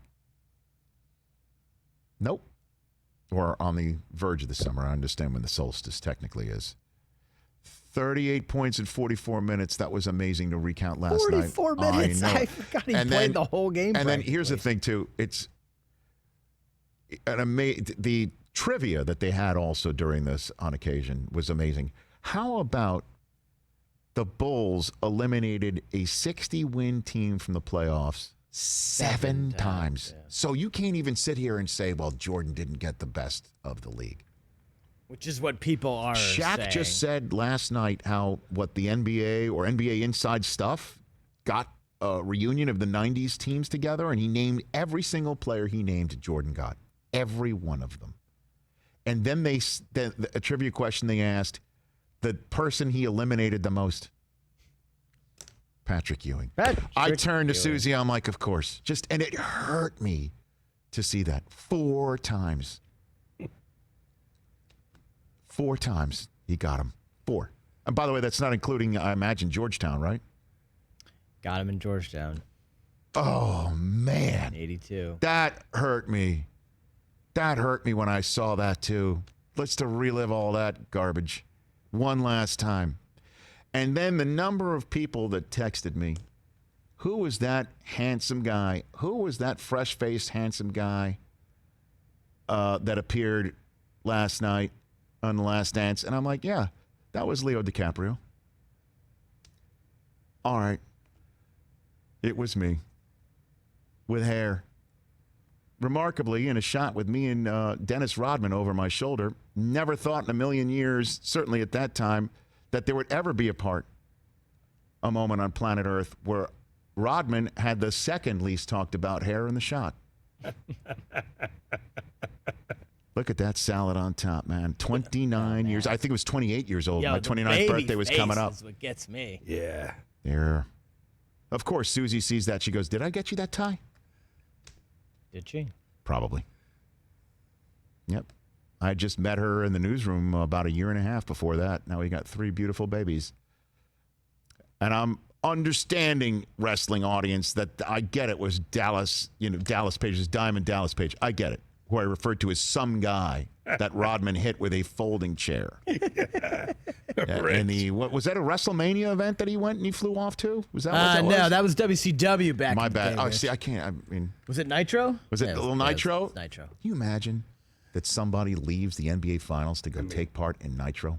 I was trying to think about that. What if that happened? I was trying to think the NFL. Like, what if Gronk left Super Bowl week, but like the Friday before the game to go tape, it's not even there's no comparison because this was he was playing. He's going to play a game in the next day, and he had just played one, and you're in the middle of a series, and It's crazy. And this is after he took his Vegas sabbatical. It's incredible. I mean, that's crazy. This is after he took a Vegas sabbatical, after Pippen delayed his surgery purposefully to screw over the team. What a season. Last dance, man. What a season. And I do agree. And Bob Costas is about to join us. Costas said the same. And the most, Bob is just such an incredible way with words. By the way, this just in. Guys won 19 million Emmy Awards. Yes. But how Brian Russell, who, by the way, most botched name maybe in the history of anybody's sports center career. It's because of the Y in there. The Y and the R are transposed, so it looks like Byron, but it's spelled Brian. Brian Russell was already almost ass over tea kettle. Yeah, he was basically down anyway. I hate the shove thing. Like, get out of here with that. Jordan put his hand on him. He did put his hand on him, and he did motion his hand in the direction of Russell's momentum. Okay. But he also he touches his leg. Like, it's not a full-on hip shove. He, like, just kind of grazed him. He olayed him. He was already falling down. He was toast. He had no chance to defend that And play. this was after, as Costas said, one of the greatest last 60-second sequences of any athlete in any sporting event ever. Because he stripped Malone before that to get the ball back after making his own shot by driving the lane, like just easy. Just, hey, you know the Bulls are going 2 for 1. He just drives the lane on Russell. Do you think Russell did, in fact, say to him in the Berto Center when he was working out there for whatever reason as a rookie, when Jordan was in retirement, he went up to him and said, "You retire like I could have guarded you"? Yes, I do think. Or is he making that up? Do we know that he didn't make that up? Like a LeBradford Smith moment. And one last thing before we go to break. And then your phone calls will be still to come here on the Rich Eisen Show, 844-204-RICH. How about, it killed me too, that Jordan said this, that the Pacers were the toughest team they had to face. And he knocked out Ewing 4 times. And I'm like, wasn't the Knicks really? Like, again, One of them was in 7 games. As you know, I've given up on the Knicks because Dolan is somebody who I hope has recovered from COVID-19. We heard that he had tested positive. We assume he's okay, and we hope he is. But I despise his ownership with such a fury. I've left the Knicks on the side of the road. But it still hurts to hear Jordan say, yeah, they weren't the toughest. It was the Pacers. And it was an incredible series. And the fact that Rick Smits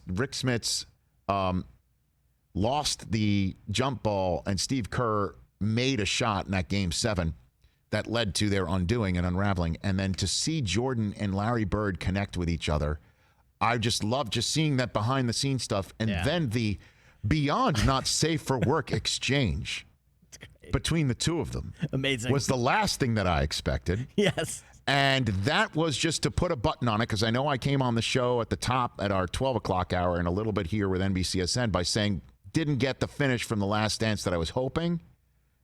Kudos again to Jason Hare and ESPN to just let all of the F-bombs fly. Great. 844-204-RICH, number to dial. Next phone call, though, comes from the man who called the final shot of Jordan's career, Bob Costas, next on The Rich Eisen Show.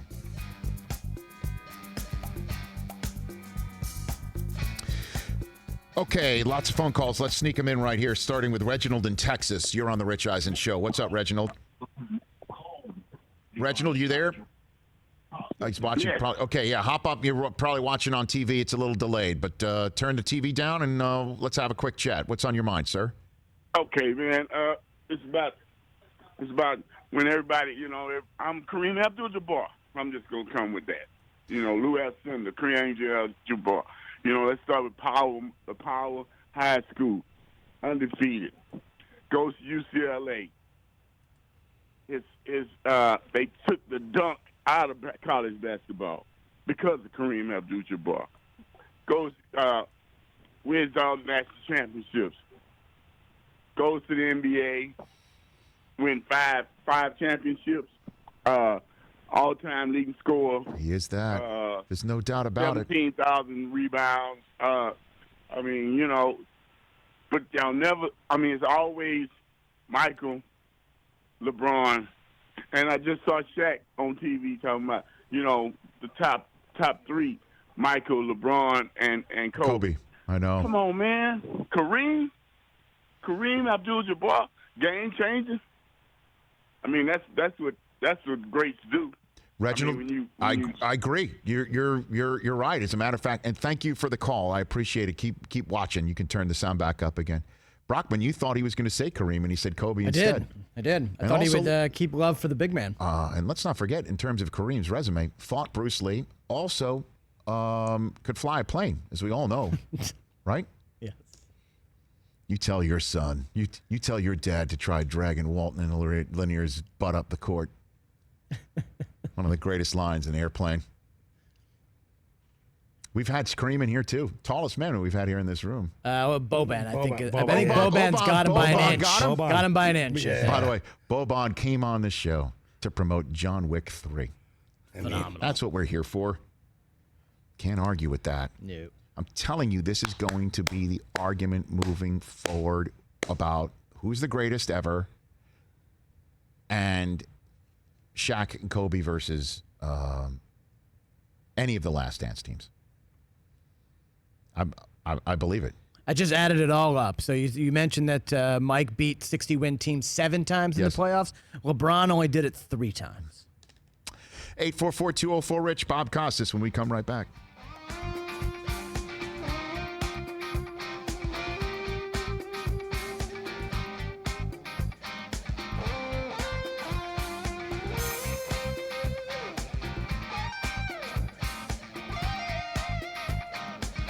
Welcome back to the Rich Eisen Show.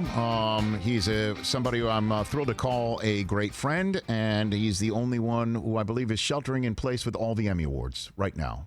And it was great to see his face, and hear his voice throughout the entirety of The Last Dance, because he was the studio host for so many of those years of the NBA on NBC, and was also the voice of the NBA Finals for Jordan's Last Dance. And we are thrilled to have him back here on the Rich Eisen Show, Bob Costas. How are you, Bob? Hi, Rich. How you doing? I'm doing fine. What did you think of The Last Dance, Bob? I thought it was a masterpiece, an absolute masterpiece. I don't know what the quibbles might be, but I've known Jason Hare since he was a young producer at HBO when I was there in the early 2000s. You could tell right then, even when he was just in his mid-20s, that he was going to be something special. And he and his team did a magnificent job with this. It's entertaining. It's compelling. It's not strictly journalistic, but it has elements of journalism. It has elements of history. And I said to him last week, I said, it's a mark, actually, of how impactful this is, that you're going to get the occasional quibble. It's like, and I'm comparing it now to the absolute gold standard, it's like any of Ken Burns' documentaries. Because they're so widely seen and appreciated, and because they're viewed as definitive, you're always going to get some people with a quibble, well, what about this, or why didn't they do that?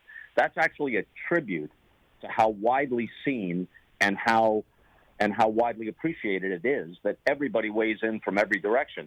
And if you get a 95% thumbs up in this world, you're doing great. Well, I give it 100% thumbs up, but I just meant 95 out of 100 observers. I give it 100% myself. No, too. exactly. But I will raise my hand and say I have a quibble, even though as you know, I'm not a quibbler. I just wanted some definitive closure or recounting of the actual nuts and bolts of the dismantling of this team, as opposed to Jerry Reinsdorf giving us some word salad and Jordan seeing it for the first time on his iPad. I just wanted some form of why, when everybody just saw what we just saw, wasn't there one last chance? Was there one last run at it, right? And Jordan saying that he would have. Was that surprising to you, having covered the team for that Last Dance, to hear Jordan saying, I'd run it back one more time if I could convince Scotty?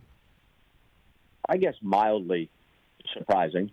We knew throughout that season that it was overwhelmingly likely that this was, in fact, the Last Dance. And it wasn't just in Game 6, the clinching game in Salt Lake City, but at various times throughout the season, we alluded to it. They played a Game 7 in the Eastern Conference Finals against the Pacers, who gave them a very tough time. And actually, the Pacers led 19-7 early in Game 7 on Chicago's home floor. So our entire opening for that game was, this might be the last dance on their dance floor. This is where it could end, right here. So that was a narrative thread that ran through the entire season. And I understand Michael's competitiveness. He has the right to have any feeling he wants. He'd like to come back for 7 to 8, whatever it was.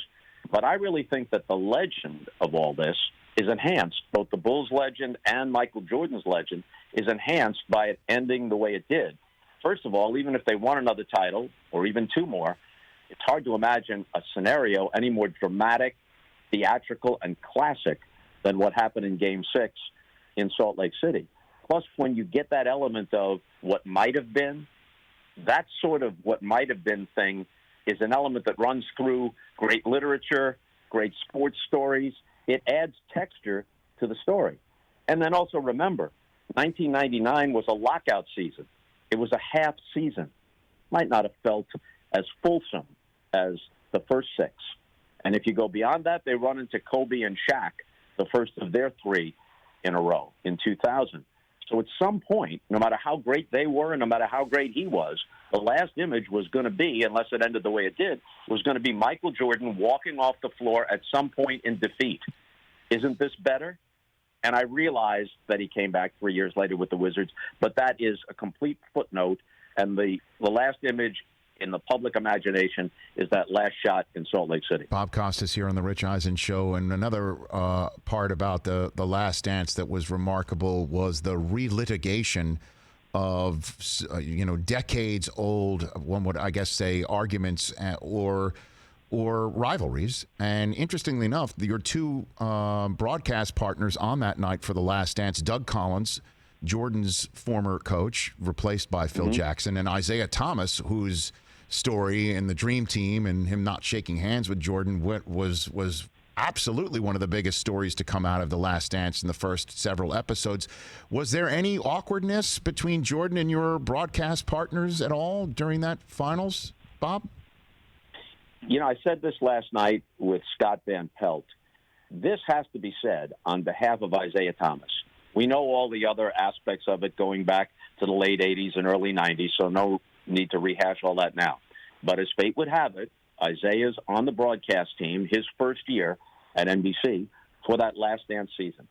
Never once, and I heard every syllable he uttered on the air, never once did he give a backhanded compliment to Michael Jordan. Never once did he diminish him. Never once was there ever any but never once in any way did he throw any shade at Michael Jordan. He unequivocally said often that Michael Jordan was the best player he ever played against and the best player he had ever seen. And that wasn't just on the air. I spent a lot of time with Zeke in production meetings, out to dinner, taking walks around Indianapolis during the conference finals, whatever. I never once heard him make a resentful or bitter or unfair comment about Michael Jordan. Now, obviously, there's something stirring within him some 30 years later, but he's still hurt by it. But in terms of being a professional, even in his rookie broadcasting season, he was completely fair and completely professional. But another part of your question, Rich, I don't remember seeing Isaiah chatting Michael up at any of those practices or before any of those games. That I don't recall seeing. Bob Costas here on the Rich Eisen Show. So, Bob, obviously, and we'll get to baseball before we say goodbye shortly, but you cover that sport, still do, with MLB Network. Spent many years on the NFL beat with NBC, the Olympics, obviously, the NBA. Where does Jordan rank in terms of athletes that you have witnessed, interviewed, mentioned, talked to, in terms of greatness? And I know that is something that is defined objectively or subjectively, however you want to put it. But where does Michael rank for you, Bob? Having heard this question debated so many times and having had it put to me now so many times, here's what I've settled upon. I can't put anybody ahead of him. I know you can make a good case for others.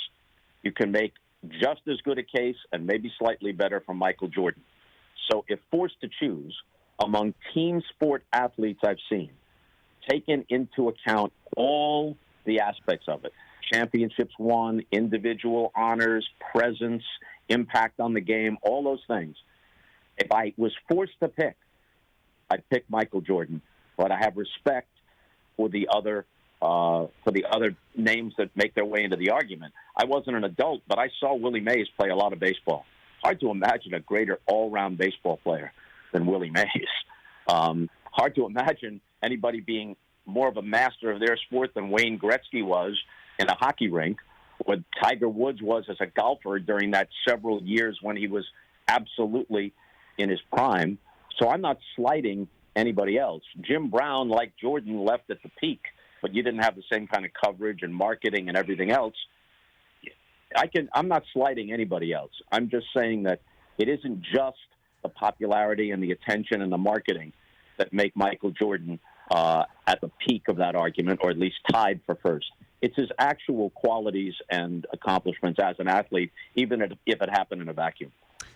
So, Bob, before I let you go, I've got a couple minutes left before, as they say in the business, the heart out at the end of the hour. The world of baseball is up in the air. A lot of chess pieces up in the air, and none of us are epidemiologists or public health experts. But what do you think the chances of a 2020 playing season for baseball is? What do you think the chances are, Bob? I think the chance of them starting around July 4th is good. I have no idea what kind of percentage to put on the likelihood of them getting from point A all the way to the end, which would be a World Series sometime in November. They've got the negotiation hurdle to clear with the Players Association and all the issues there, but I think that's actually the second most difficult. The most difficult by far are all the health and safety issues. They put out this 67-page document that seems to be very carefully considered. It seems they've taken into account almost every possible eventuality, and they're taking it very seriously. But there's so many things potentially that could go wrong, so many potential pitfalls. Fingers crossed. I hope they can do it. I hope in some sense I can broadcast some games. But it's a tightrope walk to get from July through to November, because we're all familiar with all the things that might go amiss. But you think that they'll give it a whirl, essentially, is what you think? Yeah, I think they will. I think they will, and they even have a plan for if X number of players test positive. They've got fallback plans for all of that. But best laid plans. I hope it works. But these are unprecedented times. We don't have any Model A and say this is Model B. We don't know exactly where this is going to go. I don't blame them for trying. I don't blame them for having contingency plans. We'll just see how it plays out. Exactly. All right, Bob. Thanks for the time. What's it like for you to see yourself from back in the day on The Last Dance? I know you look the same. I don't. I saw it last night. But the only difference, Rich, is hair. That's about it. I still have my hair. It might be a little shorter than it was in 1979 at WGN. But you, once with a fulsome head of hair, very handsome fellow, are also a strikingly good-looking bald man. So option B was good for you. So you say it doesn't matter the vintage is essentially what you're saying. I know everyone got a kick out of the WGN shot from 1979. But in watching the more relatively recent, the stuff from the 90s during all those Bulls seasons, I didn't remember everything I had said. Some of it I remembered, but other times I was sitting there going, I said that? Yeah, I guess I did. It's weird, right? That's you, and you don't remember saying it, and it's just like it's a different person. It's kind of crazy. Yeah. Bob, stay healthy, stay well. Best to Jill, and we'll chat soon. Thanks, Rich. Best to Susie. Thank you, care. sir. Thank you. That's Bob Costas. Just real briefly, and Andrea Kremer is going to join us top of the next hour to talk a little bit more Last Dance and the passing of Phyllis George, by the way, who passed away at the age of 70 yesterday. Fred Willard died at the age of 86. We tweeted out a video from 5 years ago. He was an 81-year-old man sitting here cracking wise and cracking jokes. Yeah, talking about his love of Cleveland sports. A lot of people didn't know that he was a Browns and Indians fan, and also and Cavs. and some of his movie stuff. Fun time with Fred. Yeah, we put that out there. But at any rate, you need to read Jeff Passan's story on ESPN.com about this document that baseball put out there about everything that they're like, no, you can't spit. I saw a lot any of ball this, that touches more than 2 hands, a base hit. So pitcher's touched it. Now the left field has touched it. Ball's out. Yeah. Ball's out of play. The no spitting thing. I played baseball for a long time. Spitting is just a habit. Get it. I get when it. you're on the field. I get it, but these are just different times, and and then you're hearing like, well, baseball going to get fine players for spitting. Like, no, but you need to have these things out there. You've got to set the stage. You've got to set the rules, and then you figure out what you can. I just don't want this thing to get thrown out the window because there's too much. Right? It's like that JFK speech, we go to the moon not because it is easy, but because it is hard. Like, let's try and go to the moon if we can. And again, I know I'm not the one going out there playing baseball. So you got to understand what the players are thinking and going through. But I don't want them to look at this thing and say, I can't spit, forget this thing. Well, am I going to get fined if I spit? Let's just get into the ballparks if we can. And see how this goes if you're up for it. And I'm knocking on wood that NASCAR tests COVID negative as they head to Charlotte. That was amazing. What they pulled off yesterday deserves all the kudos. Good for them. They went first. I mean, I know UFC went first, but they went first in terms of racing. That was great. Andrea Kremer coming up in our final hour. Luke Wilson and your phone calls as well.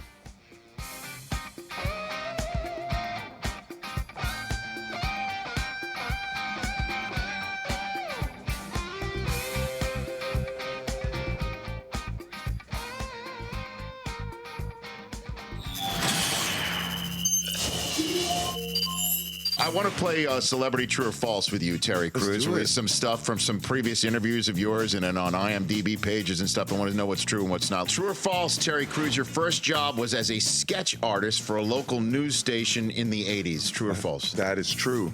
I started sketching for the station, and they put me on the worst murder case in Flint, Michigan history. I was in the courtroom. I did the courtroom sketches. Did you see the sketch artist that from the Deflategate case with Tom Brady? Yeah. It's right up there. Yeah. Oh, my God. No.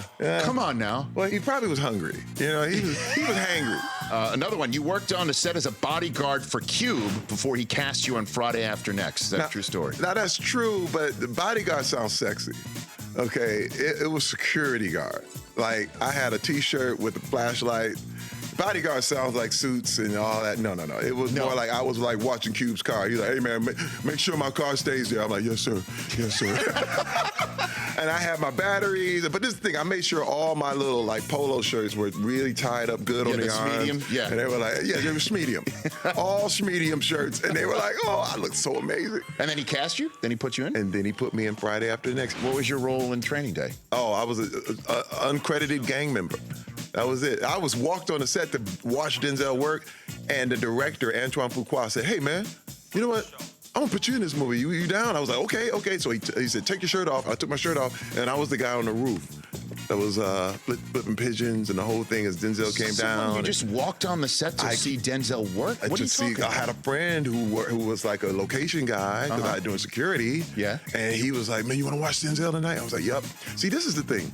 A lot of your success just comes from proximity. You know what I mean? You can be broke anywhere. I decided to be broke in LA. You know what I'm saying? And a lot of great things happen.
Yo! Yeah, test. This is the Rich Eisen Show. Let's go! All right, I watch your show every single day. Heard nationwide, televised online at richeisenshow.com. And you're the best. Thank you. The Rich Eisen Show from the Rich Eisen Show studio in Los Angeles. Earlier on the show, NBC Chicago Bulls insider Casey Johnson, Basketball Hall of Famer Shaquille O'Neal, legendary broadcaster Bob Costas. Coming up, NFL Network chief correspondent Andrea Kremer, actor Luke Wilson, and now it's Rich Eisen. Final hour here on NBCSN and Sirius XM Channel 211 and our YouTube stream, youtube.com/Rich Eisen Show. We got great numbers going on in that room right now. And to our followers and streamers on YouTube, we say hello. And you can chat with us in our chat room. TJ Jefferson, our social media Grand Maester, is curating all that. And we hear you. We hear you. Chris Brockman, good to see you over there. Final hour. Mike Del Tufo, my man. Good to see you, Rich.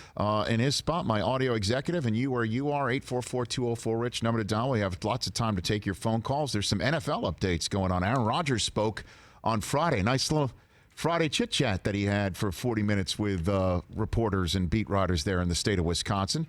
As you all know, Brett Favre was on this show a few Wednesdays ago and had a lot to say on that subject. Sure, and Brett left a lot on the table, and Aaron Rodgers spoke about all that. And there is word on a team that has kicked the tires on Cam Newton.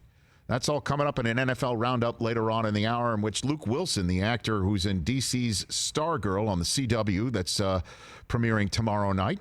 We've got a great guest list for the rest of the week that will inform you as well. But I'm thrilled to have here on the show my next guest, who was in the Berto Center the day I was there as a member of the Northwestern School of Journalism class, the day that Michael Jordan announced his first retirement, and seeing her there, having watched her on SportsCenter all those years as the correspondent in Chicago for ESPN SportsCenter, I knew I was in the big time. I don't know if she's ever known that. She's now my colleague on NFL Network, also from HBO Real Sports. Andrea Kremer here on The Rich Eisen Show. How are you, Andrea?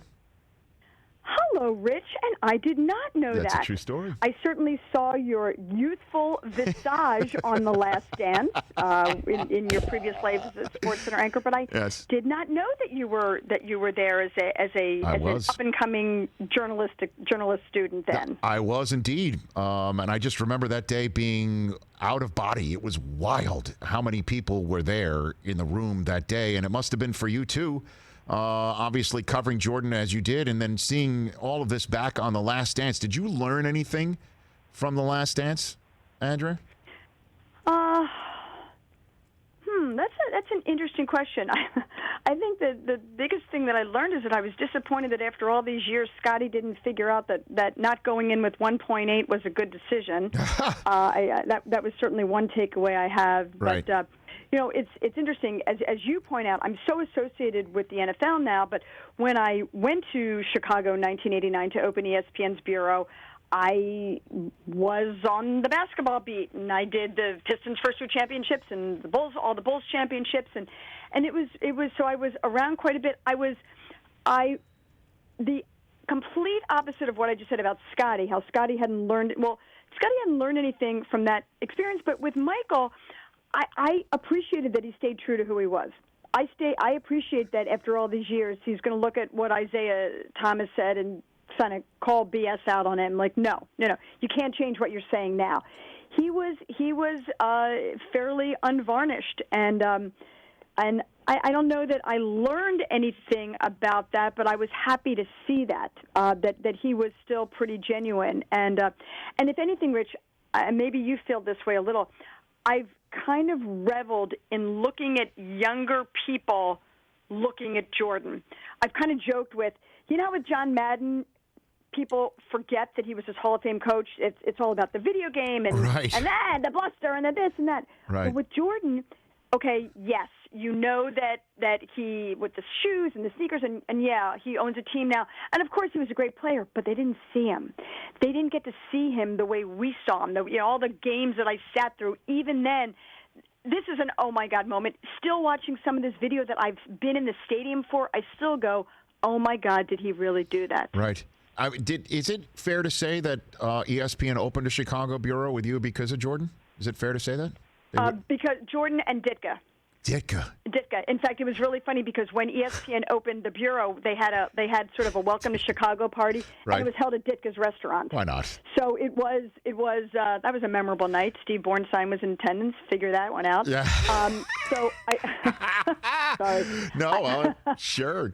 I think that sort of inside baseball here, but no, it was definitely because of the NBA and really, at that point, Chicago we had think about this murderers lineup. It was Jimmy Roberts in New York, it was Chris Myers in Los Angeles, Yep.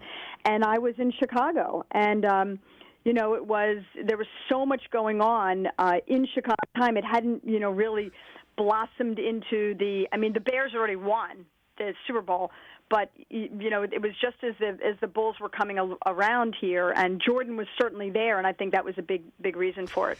And I think when I got to SportsCenter, Jeremy Schaap was holding down the Dallas bureau too. I mean, like there's a lot of Steve Cyphers, Mark Schwartz, right. Absolutely. Some great names, great colleagues of ours. Andrea Kremer here on the Rich Eisen Show.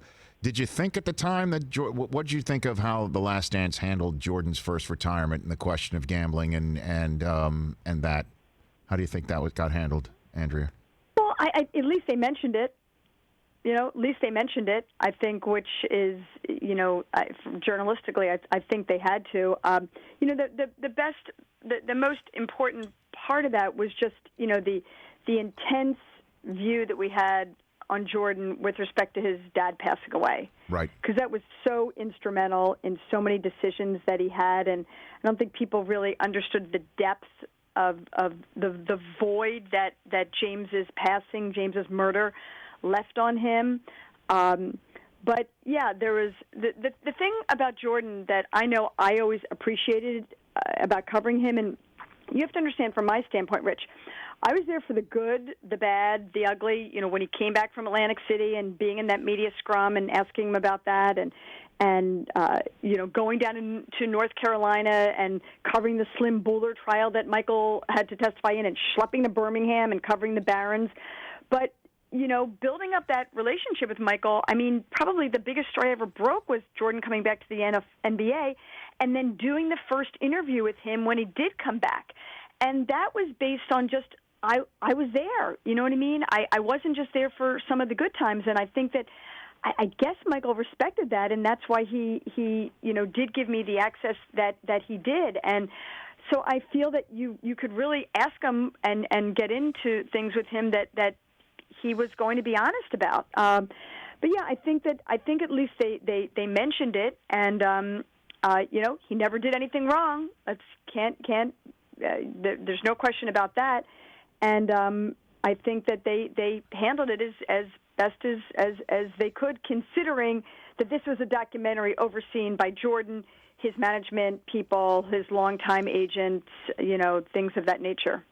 Andrea, what did you think? Well, what did you think? I honestly, again, my biggest nitpick, if there is one, and I feel horrible doing it because I know it was also rushed into production, okay? And it was amazing. Like the fact that it was moved up 2 months, I cannot imagine the issues that Jason Hare had to deal with. And it is a remarkable 10-part series. I just wanted the last night, the breakup of the team to get more than just the 5 minutes at the end. I wanted to know more about who was the one who pushed that final button to say, okay, we are in fact done here. And it does appear to be Phil Jackson being the one to do it, although we just don't know what the circumstances were behind it. If he did in fact just say, yeah, if I come back and that means Michael and Scotty, we can run it back one more time. Nah, screw it. Or it was just him saying at the very outset, you didn't want me to be here because it's 82-0. If I'm 82-0, I'm still not back. So to hell with you. And we're all done anyway. Like, I wanted to know the nuts and bolts as opposed to just some word salad from Jerry Reinsdorf that Michael saw for the first time on an iPad. That's it. That's all. If I had a nitpick. That's a very interesting observation. But just keeping in mind, obviously, what we know, which is that there's so many opinions out there. Right. I was actually doing radio in Chicago this morning, and Will Perdue is one of the hosts, and we were all talking about this. And in Chicago, a lot of the vibe there is, okay, you know what? get out of the whole hypothetical nature of, well, if people had come back on a one-year contract, and would there have been the opportunity to go for a seventh time?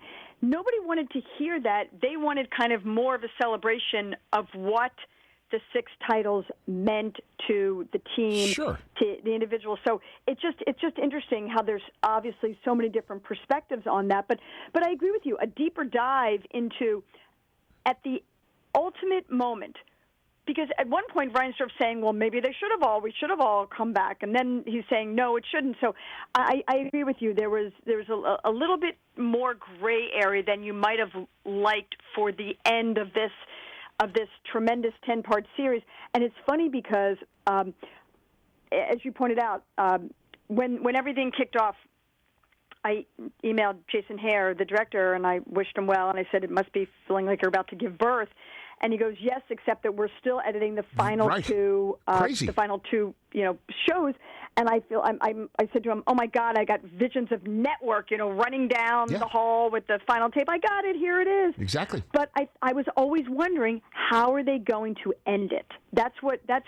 It seems kind of obvious. Well, it ends with them winning, but it really kind of didn't, did it? No, it ends with why did it break up, and that's what the whole 10-part documentary was about. And you're right, there are many opinions, and we had Will Perdue on a couple weeks ago. Okay, there you go. Mm-hmm. But everyone in Chicago could say we much prefer to talk about what the 6 championships meant. But Jordan was the one who ended The Last Dance by saying, "I would have run it back. We would have had to convince Scotty, but I would have run it back." And then my question is, well, why didn't it get run back? Who is the one to finally say that's it? Like, I wanted to get more of a forensic timeline. But again, I know that this is a documentary, and maybe not everyone was very forthcoming, and I am nitpicking. There's just no other way to describe it, and I don't like being that person. But I wanted an answer, certainly, since, as you pointed out, that 29-year-old or 28-year-old sitting on the SportsCenter said, I was wondering the same thing then, and now I'm a 50-year-old sitting on the couch saying, what happened to that 28-year-old? But I wanted an answer. I was hoping to get a definitive, button. To be honest with you, well, but it's interesting. Here's what's interesting. I just thought about this. The person who is made to be the villain in the whole 10-part series is Jerry Krause. Yes, correct. The late Jerry Krause. So Jerry can't defend himself. He can't speak for himself except for archival interview video that we've seen in there. So everybody else gets to tell their own story. It's just that simple. But I don't want this to come off like sounding like obnoxious name dropping, but I talked to Phil Jackson last week. Go for it. We were comparing notes and about things, and let's just say he remembers certain details differently than Michael did. Not that one's right or wrong, and I sort of joke with him. I said, it's like with your kids when they grow up. It doesn't matter what happened. It only matters what they really remember. What every person's reality was. And I think that kicks in a lot right now, too, with how things ended. Because you've got Phil that said on camera yesterday, basically, Jerry Krause made it clear that I was done. We weren't going to be able to work together, and I'd already made the decision to move off. And if anything, it makes you wonder about the premise, really, of the whole Last Dance concept, which is why Jerry. I go back further, Rich. I say, going into the season as defending champions, why did Jerry Krause say so definitively, you could go 82-0 and you're still done? It just makes no sense not to go all Hamilton on you. That's the question for me. I know. That's it for me. And not to go all Hamilton on you, but the last song of Hamilton was about history and who lives, who dies, who tells your story. I mean, that is essentially, what we're talking about right here with Jerry Krause and the Last Dance. Before I let you go, just making any kind of Hamilton reference makes me happy. So I love thank you for that. Well, we had Daveed Diggs on, last week, so I've got Hamilton on the brain. We've been listening to it in the house quite a bit just because of that. Before I let you go, I would love to give you the floor on the passing of Phyllis George, who she was, what she may have meant to you in any way, shape, or form, Andrea. Well, she better means something to every woman that is involved in, was in, or thinking of going into sports broadcasting. there has to be a first. There has to be the first person. And yes, Jane Chastain, in 1974, was a writer, but Phyllis being on television and.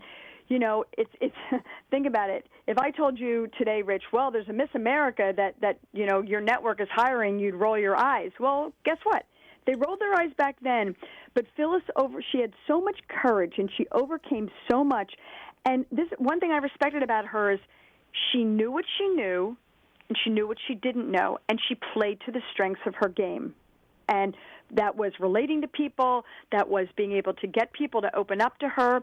And she didn't sit there and try to BS her way through some kind of, analysis or anything like that. But I think she played such a pivotal role. But for young girls to be able to look at her and say, wow, she's up there with the big boys, that was a huge thing to see. And I think that it's very important. I mean, it was just so shocking. 70 is young, right, Rich? I mean, 70 is young to be passing away. I but know. I just think that she always comported herself with such grace and such dignity. And goodness knows what kind of, can you imagine? Thank God there wasn't the internet back then, what she would have gone through, at that point. But she always just is someone that you can look at and say, if not for her, where would we all be today? And I think that, rest in peace to her and condolences to her family, because she will be gravely missed. But just the courage and grace that she exhibited at a very difficult time, kudos to CBS for hiring her. But, she is really a true pioneer in this business. Andrea, I appreciate the time. I feel like I should put on my glasses and look over them with my with a yellow legal pad and my knees crossed before I ask this final question. But what's on the next Real Sports for you? Let's move on. Let's move on, Rich. Nice. Moving on. I'm biased, obviously, working for as a correspondent on the show, but for them to come back last month with the bar raised as high as ever to do the top journalism in our new normal is really pretty amazing. And there's another show that our May show will be next week. I'm scheduled to revisit a profile that I did about 2 years ago on Chiefs offensive lineman Laurent Duvernay-Tardif, and we plan to profile him, to update him all along, because the Chiefs obviously won the Super Bowl. Mm-hmm. But things took on a very, very different turn when, as the first active player to hold a medical degree, he's working at a long-term care facility in Canada, in his native Canada. And speaking to him about what that's like and the exposure to COVID is it's pretty intense. It really is. But it's something that he feels extremely strongly about, whatever risks he may be putting himself under. And so looking forward to that, and to really another terrific show that debuts next week. Andrea, look forward to that. Thanks for the call. Really appreciate it. Thanks for the time. Rich, it's always a pleasure. You, your family, your listeners, please stay healthy and safe, and hope we can chat again soon. Right back at you. That's Andrea Kremer here on The Rich Eisen Show. Good stuff right there. 844-204-RICH is the number to dial. Got to take a quick break because Luke Wilson's about to join us, the actor Luke Wilson, and then your phone calls and an NFL update, and so much more coming up on the show.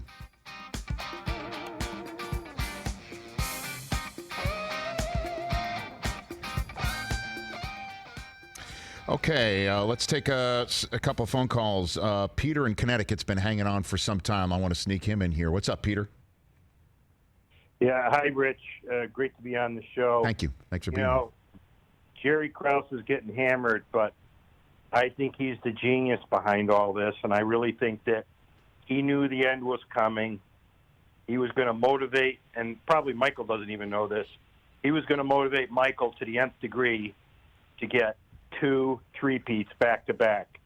And he really knew that Michael was going to be burnt out after these 3 years anyway, and plus he's 4 or 5 years older. What do you think? You know what? I mean, Scotty did at least give him his due at the end, calling him the greatest general manager ever. I would have loved to have heard that from Jordan. Yeah, again, he may have said it, and it just didn't make the final cut. I don't know.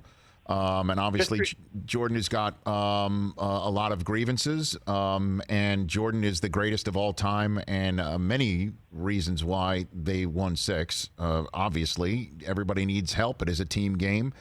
He's the one who flipped Purdue for Rodman. He's the one who drafted Kukoc and put him in there. I mean, we could go on and on and on about the buttons that he pushed. Paxson out, Kerr in. And he brought Scotty in. And I tell you, by him saying one thing, that if you win 82 games, you're still not being the coach, that is like motivating Michael to the nth degree. That's like trash talking, times 1,000. That's sort of my view. I get that feeling when I was watching your show this morning on YouTube. And excellent. We'll see what happens. But that's an answer. It's too bad you can't ask the poor guy. Well, I know. But again, you should seek out, Casey Johnson's Twitter feed. He does have the excerpt from his unpublished, unfinished memoir of his take on the way that this ended. And I appreciate the call. Keep watching out there on YouTube and saying hello to all the 454s out there in the wormhole. Hey,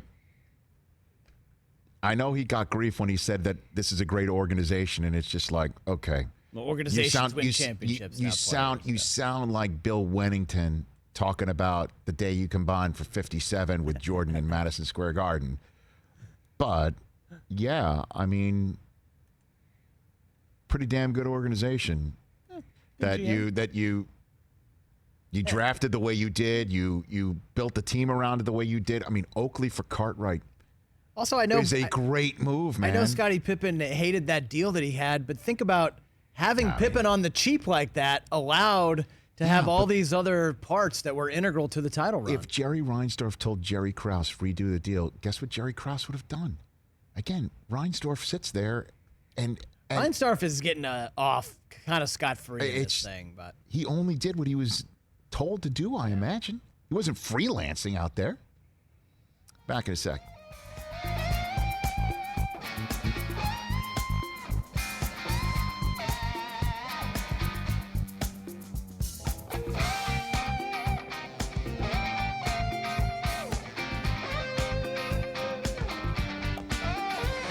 844-204-RICH, number to dial. Aaron Rodgers has spoken. He spoke on Friday. We'll hit that and give you a nice NFL round around the league update. Still to come on our show, including all of your phone calls, 844-204-RICH. We already had Shaquille O'Neal, Bob Costas, Andrea Kremer calling in, so we've been very heavy on the documentary The Last Dance, which I'm pleased to talk about with our next guest, should he so choose. We're also going to be talking about his new show, DC's Stargirl, which is premiering tomorrow at 8 p.m. on the CW. Enjoyed his work in the Bottle Rocket, the Royal Tenenbaums, and Old School. He's Luke Wilson. How are you, Luke?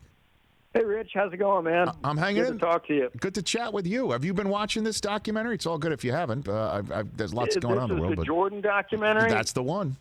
Yeah, no, I mean, I just got a text. I've been taping them, but for some reason I only have 4 through now 9, so I wanted to start at the beginning, but I might just start at 4. Yeah, you can do that. I don't know. I don't know what's going on, but it's one of those things where, you feel it's like a zeitgeist thing. I feel left out because I haven't seen it. It's taken over for Tiger King, which I did not see.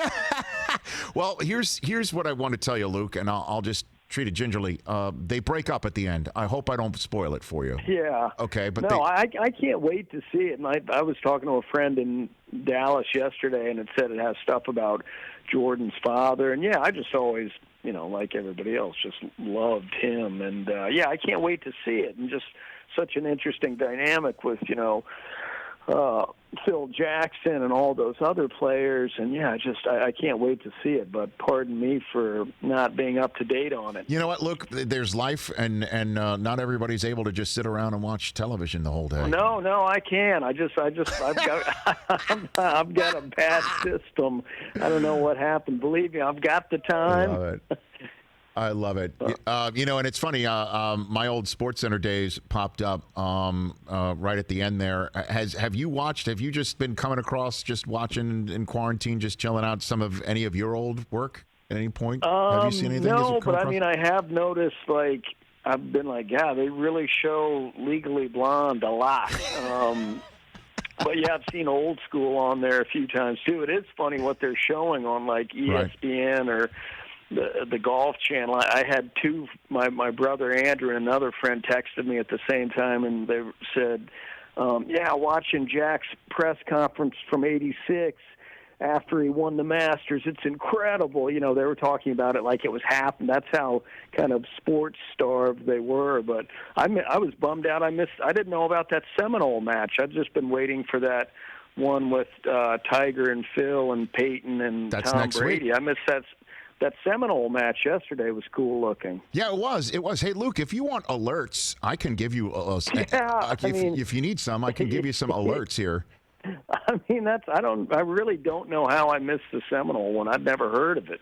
Yeah, they went down yesterday with Dustin Johnson and Rory McIlroy and Matt Wolff and you know and Ricky Fowler. I watched the highlights, but it looks cool. And Seminole is such a cool course. Cool just to see those pros out there on a. I mean, I think it's kind of known for being maybe a little shorter course. But are you a golf guy, Luke? Are you a golf guy? Yeah, I play a ton of golf. Yeah. Okay, walk me through your game here. What's your game like? My game is kind of. It gets called a hook a lot. I call it a power draw. No, but I've just been playing for a while. But that's probably what I follow most, along with just the Dallas Cowboys. But I've been missing. You know, when this all started, I think it was that Players Championship was when they just canceled right in the middle of that. That is correct. I was like, well, at least, you know, we'll be able to watch the Masters when this is all going on, even if there are no fans there. And that's when it was sports-wise, it was a real bummer when they started to cancel the majors.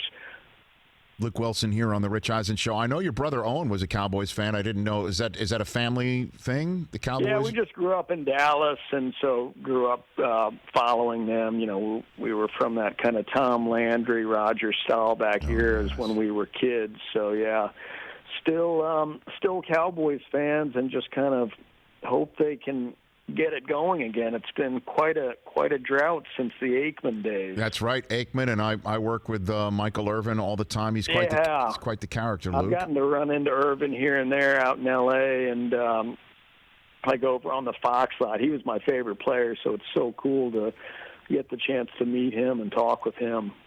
So, who's the guy that you've met either through work or whatever, where sports-wise, where it was like that's the coolest? That right there is pretty cool. Well, for starters, those guys have always seem pretty nice. I mean, got to talk to Peyton Manning a little once up at the Pebble Pro-Am, and he was such a good guy, and had been around Tiger a couple of times. So pretty incredible to see, you know, somebody like Tiger up close. I mean, I guess it's kind of a Jordan-esque figure where, I mean, you feel almost badly because, you know, you're standing there looking at him like you'd look at a statue, you know, where you're just kind of thinking like, gosh, could one person have accomplished everything this guy's done? And just to see how they carry themselves, you know, socially is interesting because they're so focused. But, yeah, all those guys have been pretty nice when I met them. All the golfers. Dustin Johnson is a great guy. Pat Perez is a total character. He is. That is right. Yeah, probably been around those golfers more than anybody else. Luke Wilson here on the Rich Eisen Show. Before we talk about your current project, who's the person, actor or actress, who you've been in a lot of funny movies, who cracks you up? Who's the one that is the funniest that you've been around? I think probably it really does have to be Will Ferrell. I mean, have done a few things with him, you know, over the years and just been friends with him. But, you know, it's like when I've always said about those, like, the SNL people, you know, from, like, Sandler to Tracy Morgan and Kristen Wiig. I mean, it's like, you know, when somebody says, yeah, this friend of mine's really funny, there are those people, and then there are those people like the SNL people, like Will and Sandler, where I've always said, like, they seem like pro athletes in terms of how sharp and quick they are and just, you know, doing voices and making fun of you and making fun of somebody else. But, yeah, Will was probably the person where would have to kind of focus during scenes to not start laughing. And he's one of those guys where you kind of look into his eyes during a scene, and it's like looking into the eyes of a crazy person.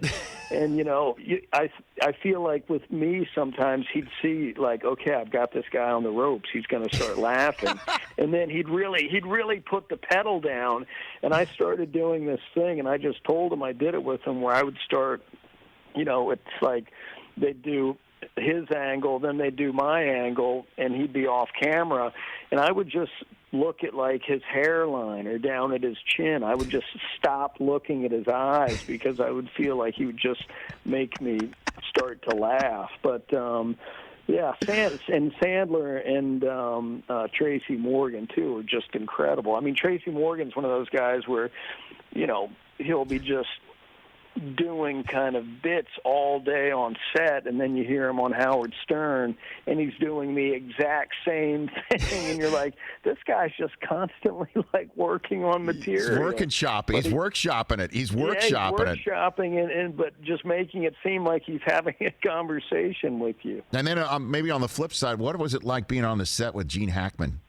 You're in the Royal Tenenbaums. What was that like? Yeah, I mean, he's along with maybe Nick Nolte, probably the greatest actor I've ever gotten to work with. And, yeah, that thing, and I'm sure you've had it happen, where when you get the chance to work with those people you've grown up watching, or just, you know, I can remember what a huge fan of Gene Hackman my dad was. But, yeah, Gene was really cool guy, and I especially feel lucky now since he's one of those guys, you know, like Nicholson, where they just – you know, I think they just kind of quietly, without any fanfare, just kind of stop working. So you never know when it's going to happen with those guys.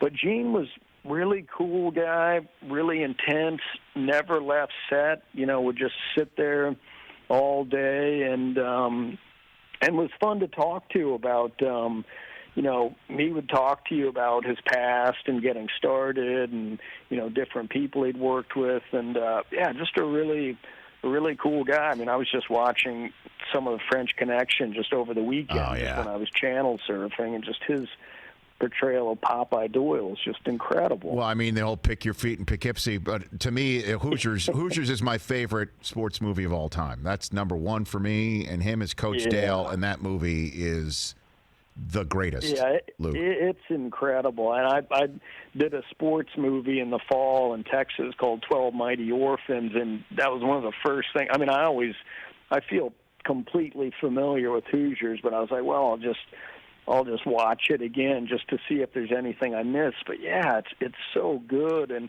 he plays such a cool character, and then that whole backstory about having that kind of Woody Hayes type incident with the player, and then the Dennis Hopper character, how he kind of helps him out.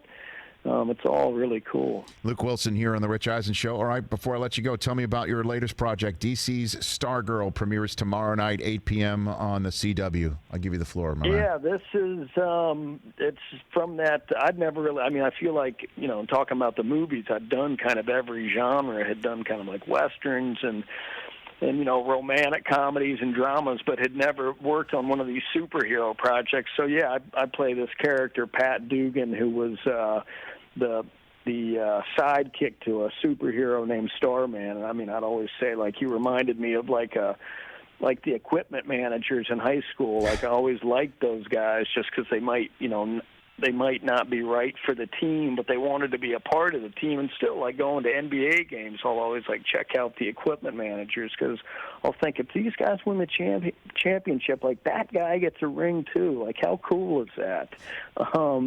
So yeah, I kind of play the equipment manager to these superheroes, and then there's a big battle. They all die, and it's 20 years later, and I'm just a mechanic and moved my family from L.A. to Nebraska to kind of pick up the trail of these villains. And then my stepdaughter discovers kind of all this old superhero gear, and somehow it works for her, and that's kind of the premise for the show. But yeah, even though it's called Stargirl, it's got some incredible action, and I think it'll appeal to a lot of your listeners and viewers, and you. I look forward to it, Luke. Now that The Last Dance is over, I got my dance cards a little bit more open. You know what I mean? So I'll be checking exactly. it out. So that did end. It was 10 episodes. It's over, and again, spoiler alert: they break up at the end. But I still think it's worth a journey for you, Luke. I really do. Yeah, I can't wait to watch it. As soon as I get those first 3 episodes, I'll get on it.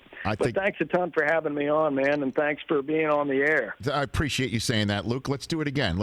You be well. Buddy. You and your family be well. That's Luke Wilson, DC Stargirl, again, 8 Eastern on the CW. I think ESPN can get him the first 3 episodes. It's probably on demand, too. It's all out there. It's all out there.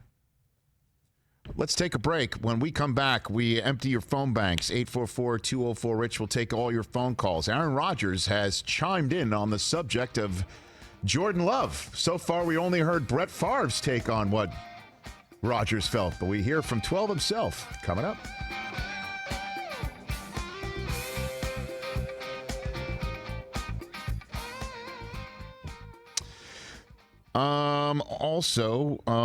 We have. I need to correct the record on what Shaq had to say about the engagement ring that I put on Susie's hand. I have to correct the record. Oh, from whom? From you or I her believe or him? that would be a text from Susie. I don't know. You can see. So. Wow. Yep. I know. Interesting. I mean, that was a long time ago. It's fine. I mean, come on, Rich. It's done a lot in between. Yeah, you've been great. Kids. She loves you. You got a home and dogs and stuff. Thanks for saying that. It's great. Really it's appreciate great. that. Yeah, No, it's great. really. Thank you. I don't remember what I did yesterday. Forget 20 years ago. What did you do yesterday? Went out on a boat. Yeah, what did you do yesterday? You went out on your boat? I go out on the boat all the time. Oh, you went on a half ring? Half ring. Half ring. Half an Emmy. The broken part. Broken Emmy. That's actually a great name. Broken How Emmy. have you not named your boat? No, I'm getting a new one. I'm looking at a new one. I'm looking. If you're looking at a new one, if you're upgrading your boat, would you let our viewers and Broken listeners Emmy name the is boat? a great name. You're welcome. Brockman. I can't even. That wins. You wouldn't let our wormhole name the boat? No, I'm naming the boat. Or at least put something in Mama front D, of you. man, for my mother. Mama D? Mama D. No. Broken Emmy. No. It's Broken actually a Emmy great means name, that we can't reminisce about his ex-wife being so angry with him that she Exactly. threw an Emmy at him and it It's broke into broken. pieces. All right, I threw it out to the wormhole. Let's see what they come back with. Oh, my God. I'm not even looking. I love them, but I'm not looking. Right? No, it's been peaceful out there. That's nice, man. That's where you got to go. Just get out and do things. Yeah, I don't alone. have a boat. He doesn't have a boat. I don't have a boat, and I got 3 small children. Yeah. Yeah. That ain't working. You've been to his house. I can't believe Susie and I thought for a split second, maybe we should have the kids watch The Last Dance. Oh, yeah. Because we wanted to There's introduce them to uncensored. Jordan. There's an uncensored There's version. just, yeah. I mean, a censored version. Oh, sorry, and a censored one, yeah. They're going to put it on ABC, right? Where they cut out It's the Larry re-airing, I Bird, believe. Michael Jordan exchange. How great was that? Wow. And again, kudos to my colleagues at the Worldwide Leader in Sports for just saying, go for it, Jason. You put it all in there, and we'll just let it fly. Yeah. That's real talk, man. Real talk. Oh, Patriots, the last pick's coming up soon. Last picks. Very good.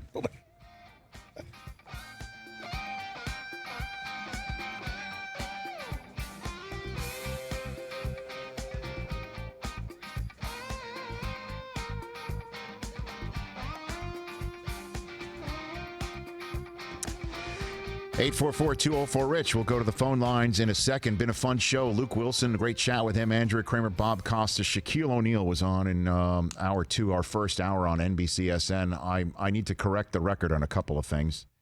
I said that I remember when Shaquille O'Neal would criticize the ring that I put on my wife's hand because we got engaged while she was covering the Kobe Shaq Lakers. Okay. Apparently, he was impressed with the ring, not criticizing it. Oh. I don't know why I have such a negative memory of that. Yeah, positive. Impressed with the ring. Think positive. Well done. And how you remember how Shaq said that he read he got a book from Phil on Nietzsche Nietzsche. Yep. And I asked what did Phil talk to Kobe about, and Shaq said he didn't know. Of course, my wife, who covered the team at the time, She said Phil gave Kobe a book called Blink by Malcolm Gladwell. Great. And also The Power of Now by Eckhart Tolle. And clearly it all worked out, didn't it? Yeah, it sure did. How about Kerr saying that The Last Dance, and this was, again, I know I was critical of the way The Last Dance ended, or at least nitpicking. Well, nitpicking. But how about that Phil had them all bring in what they wrote about the team? Yeah. What it meant for them, like a writing assignment, which they all fulfilled. And they read it. Including Rodman. Threw it in a little pot and he burned lit it out. up. Oh. Jordan did a poem. What do you think that Jordan poem said? Roses are red, violets are blue. Give me a cigar as long as... I got two. I got two. Give me Roses two. are red, violets are blue. No matter what happens, Scotty Burrell sucks. No. So bad. Scotty Burrell. I'm still in not Scotty safe Burrell. for work. Hey, here's a poem called "I'll Always Be in Scott Burrell's Kitchen." How about Tex Winter giving Jordan grief about his I shoes, laughed and then was about like, that. "I'm going to slip a ring on you tonight." Because he was seeing Jordan tinkering with his shoes. Yeah. And what with the game that they did lose in Chicago. Yeah. And That's game 5. It was game 5. Yeah. And Jordan, he's like, what are you're going to be slipping around out there with all on your shoes? And he goes, the only thing I'll be slipping is a ring on your finger tonight, Tex. Don't you worry. Great I line. laughed out loud. Great line. I laughed out loud. And there was a nice, beautiful recounting of his relationship with his longtime security guard, Yeah, the guy Gus Lett. Yeah. There really some beautiful storytelling in that. Yeah, it was awesome. And like you said earlier today, the Steve Kerr segment was just amazing, remarkable. I just thought it was great that they decided to spend some time on Kerr's I thought that was story, cool. which is also again, there's in the same vein of, did Andrea Kremer bring that up? That is a large member of our population that thinks John Madden's the video game guy. Oh, yeah, Not for sure. sure. He's not just the announcer guy either. He's the Hall of Fame coach guy. Yeah. He didn't go in the Hall of Fame because we're all gaming. All right? Even though we are. No, maybe so. He could go in there. And Jordan isn't, the all-time great because of Jumpman, because he's making shoes, although that's probably why he's got $2 billion in the bank, or multiple billion in the bank. Helped him buy the Hornets, that's for sure. And all those cigars. And that beautiful vista, which I imagine is the Carolina coastline. I would imagine. I would imagine. I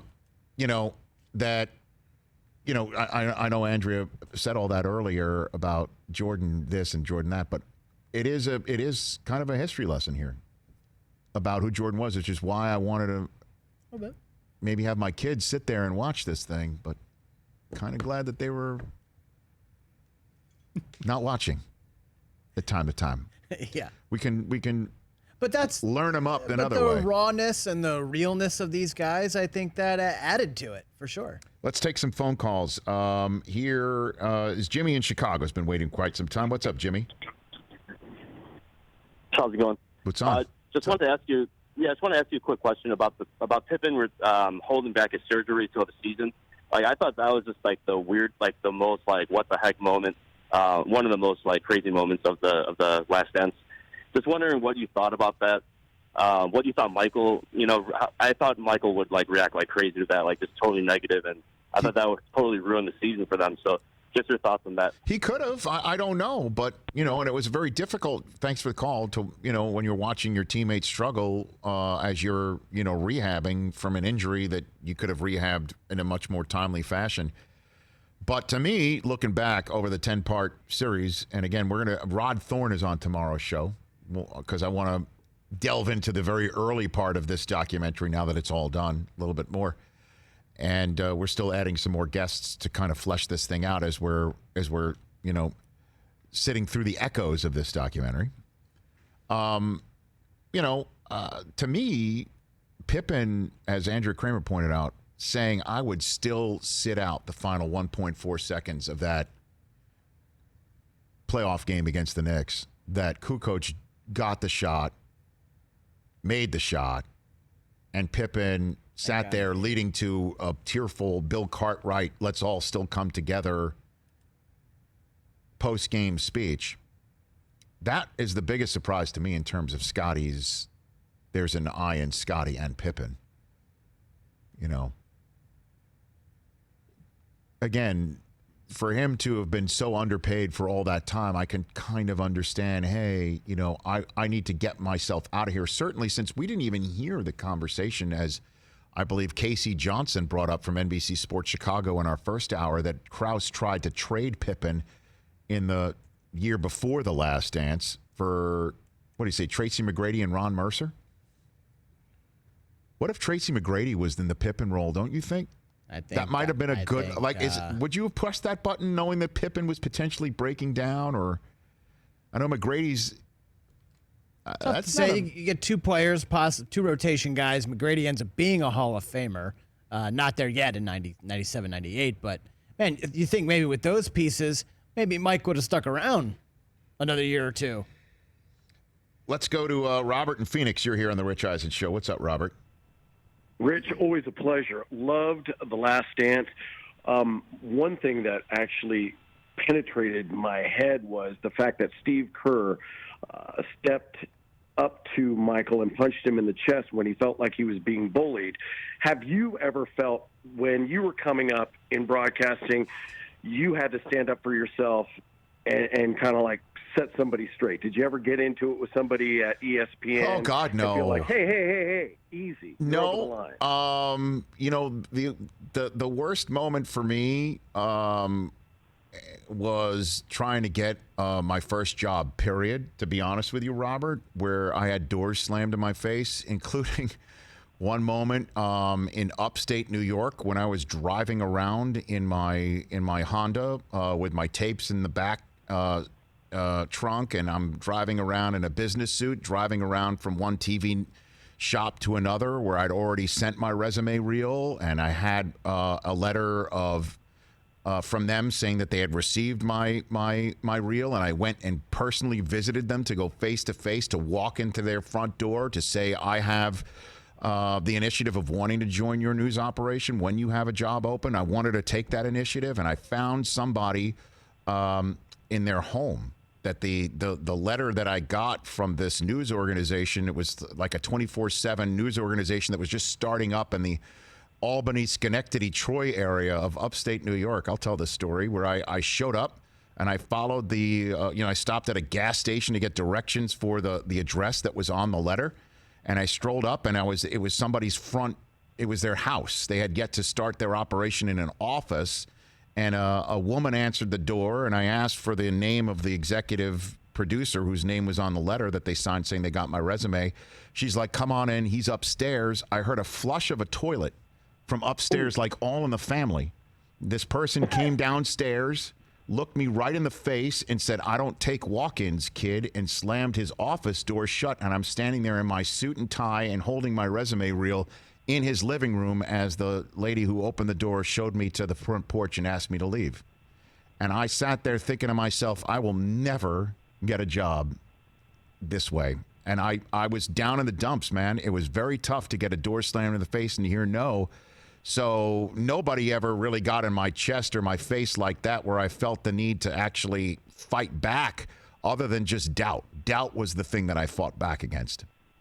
And then there was Redding, California. It all happened. I eventually did get a job there, and from there is where I got my job on SportsCenter. And 2 years later, I was sitting there talking about Dennis Rodman hitting Diamond Dallas Page in the head with a folding chair, but I referred to DDP as some guy and hearing about it on my Twitter feed 25 years later. So that's about it. That's the story, yes.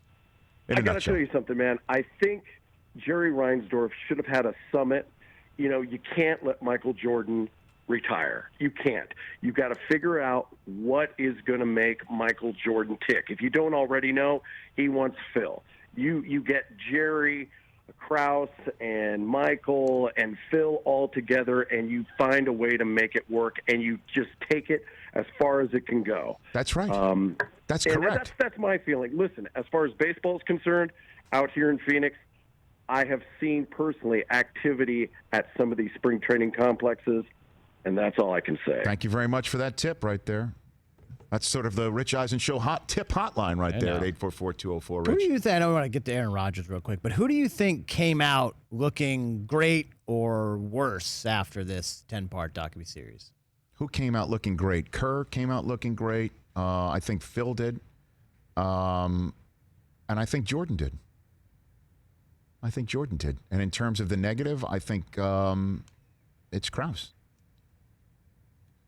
And I think Reinsdorf deserves. How did they not have that? That's what I wanted last night.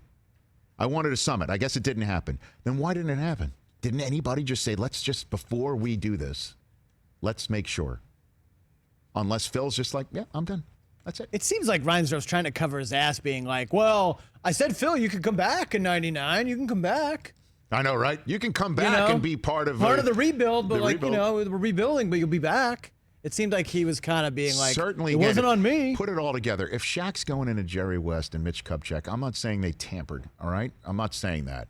But if he's going in there saying we should get him, there's enough chatter around the league of other teams that are thinking Phil's going to be available in a year, and you don't think Phil looked across the landscape and saw where I could join, and he might have seen, Kobe and Shaq in the horizon after a year off? Come on. Of course you're going to make that decision. For sure. As opposed to sticking with the Jerrys. Okay, so we all know a couple Wednesdays ago, Brett Favre came on the show and termed Aaron Rodgers as surprised by the Jordan Love drafting, or the Packers moving up 4 spots to draft him in the first round. And sure enough, what word did Aaron Rodgers use when he met with the media for the first time on Friday after he went off the air to describe his feelings about the Jordan Love drafting?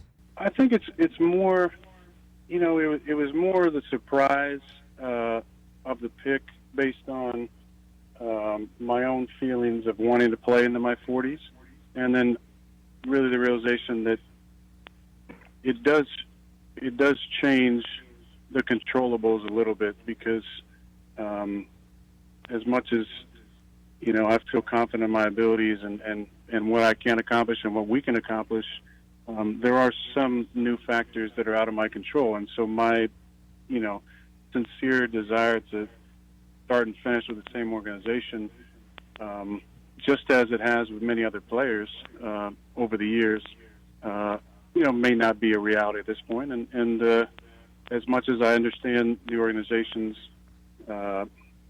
future outlook and wanting to make sure they're thinking about the team now and down the line, and I respect that. At the same time, I still believe in myself and have a strong desire to play into my 40s, and I'm just not sure how that all works together at this point. I know we have a drop called What Were They Really Thinking here on the Rich Eisen Show, Mike Del Tufo. It's been a while since we've used that. I don't know if you can dust that one off, but let me... What were they really thinking? All right, here's what Aaron Rodgers is really thinking. Ooh, okay, surprised? You bet I'm surprised. You bet I'm surprised. Brett Favre said the other day on the Rich Eisen Show, you might not really be thinking that. They said the other day that one thing you can really guarantee is that the wheels are spinning in my head. Guess what's spinning in my head? The wheels. By controllables, what do I really mean? Here's the controllables. I absolutely know how much guaranteed dollars left on my contract, and I absolutely know that at some point this team is going to want to know what they have in Jordan Love, and I have no intention of letting them find out what they have in Jordan Love, because I am going to be Aaron freaking Rodgers. And by the time that they need to figure out what they have in Jordan Love, I'm hoping to have, if not 1, but 2 Lombardi trophies here, so I will force their hand. That's how I can control the uncontrollable and let them figure out what they have in Jordan Love, when there's garbage time, because I'm kicking everybody's ass in the NFC North. And if I don't finish with the Green Bay Packers, do not blame me, everybody. I am taking this one step at a time, and I have an even keel about this whole thing. I am RELAXED. And you can take it to the bank. Take that for data. I will not ever sound like David Fizdale again. But yes, you can take that for data.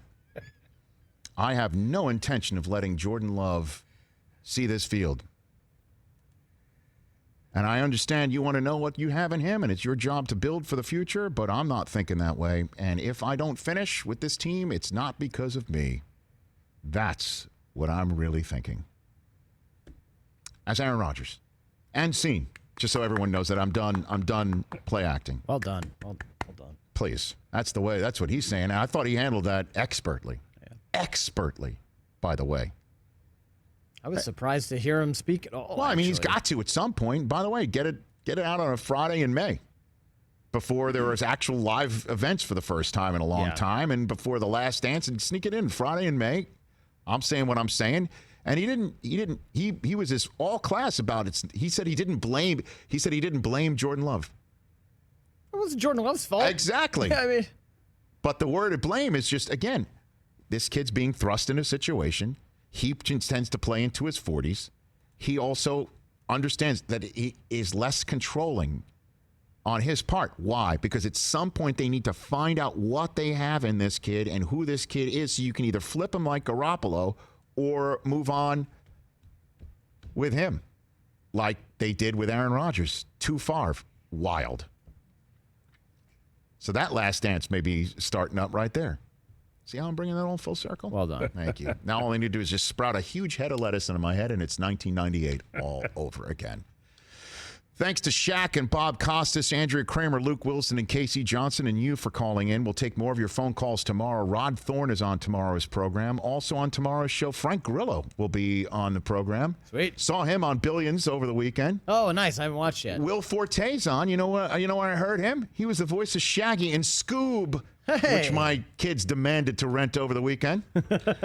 So Will Forte's on tomorrow's show as well. Nice.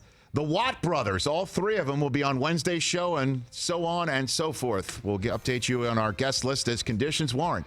That'll wrap it up for this Monday edition of The Rich Eisen Show on YouTube, SiriusXM, and NBCSN.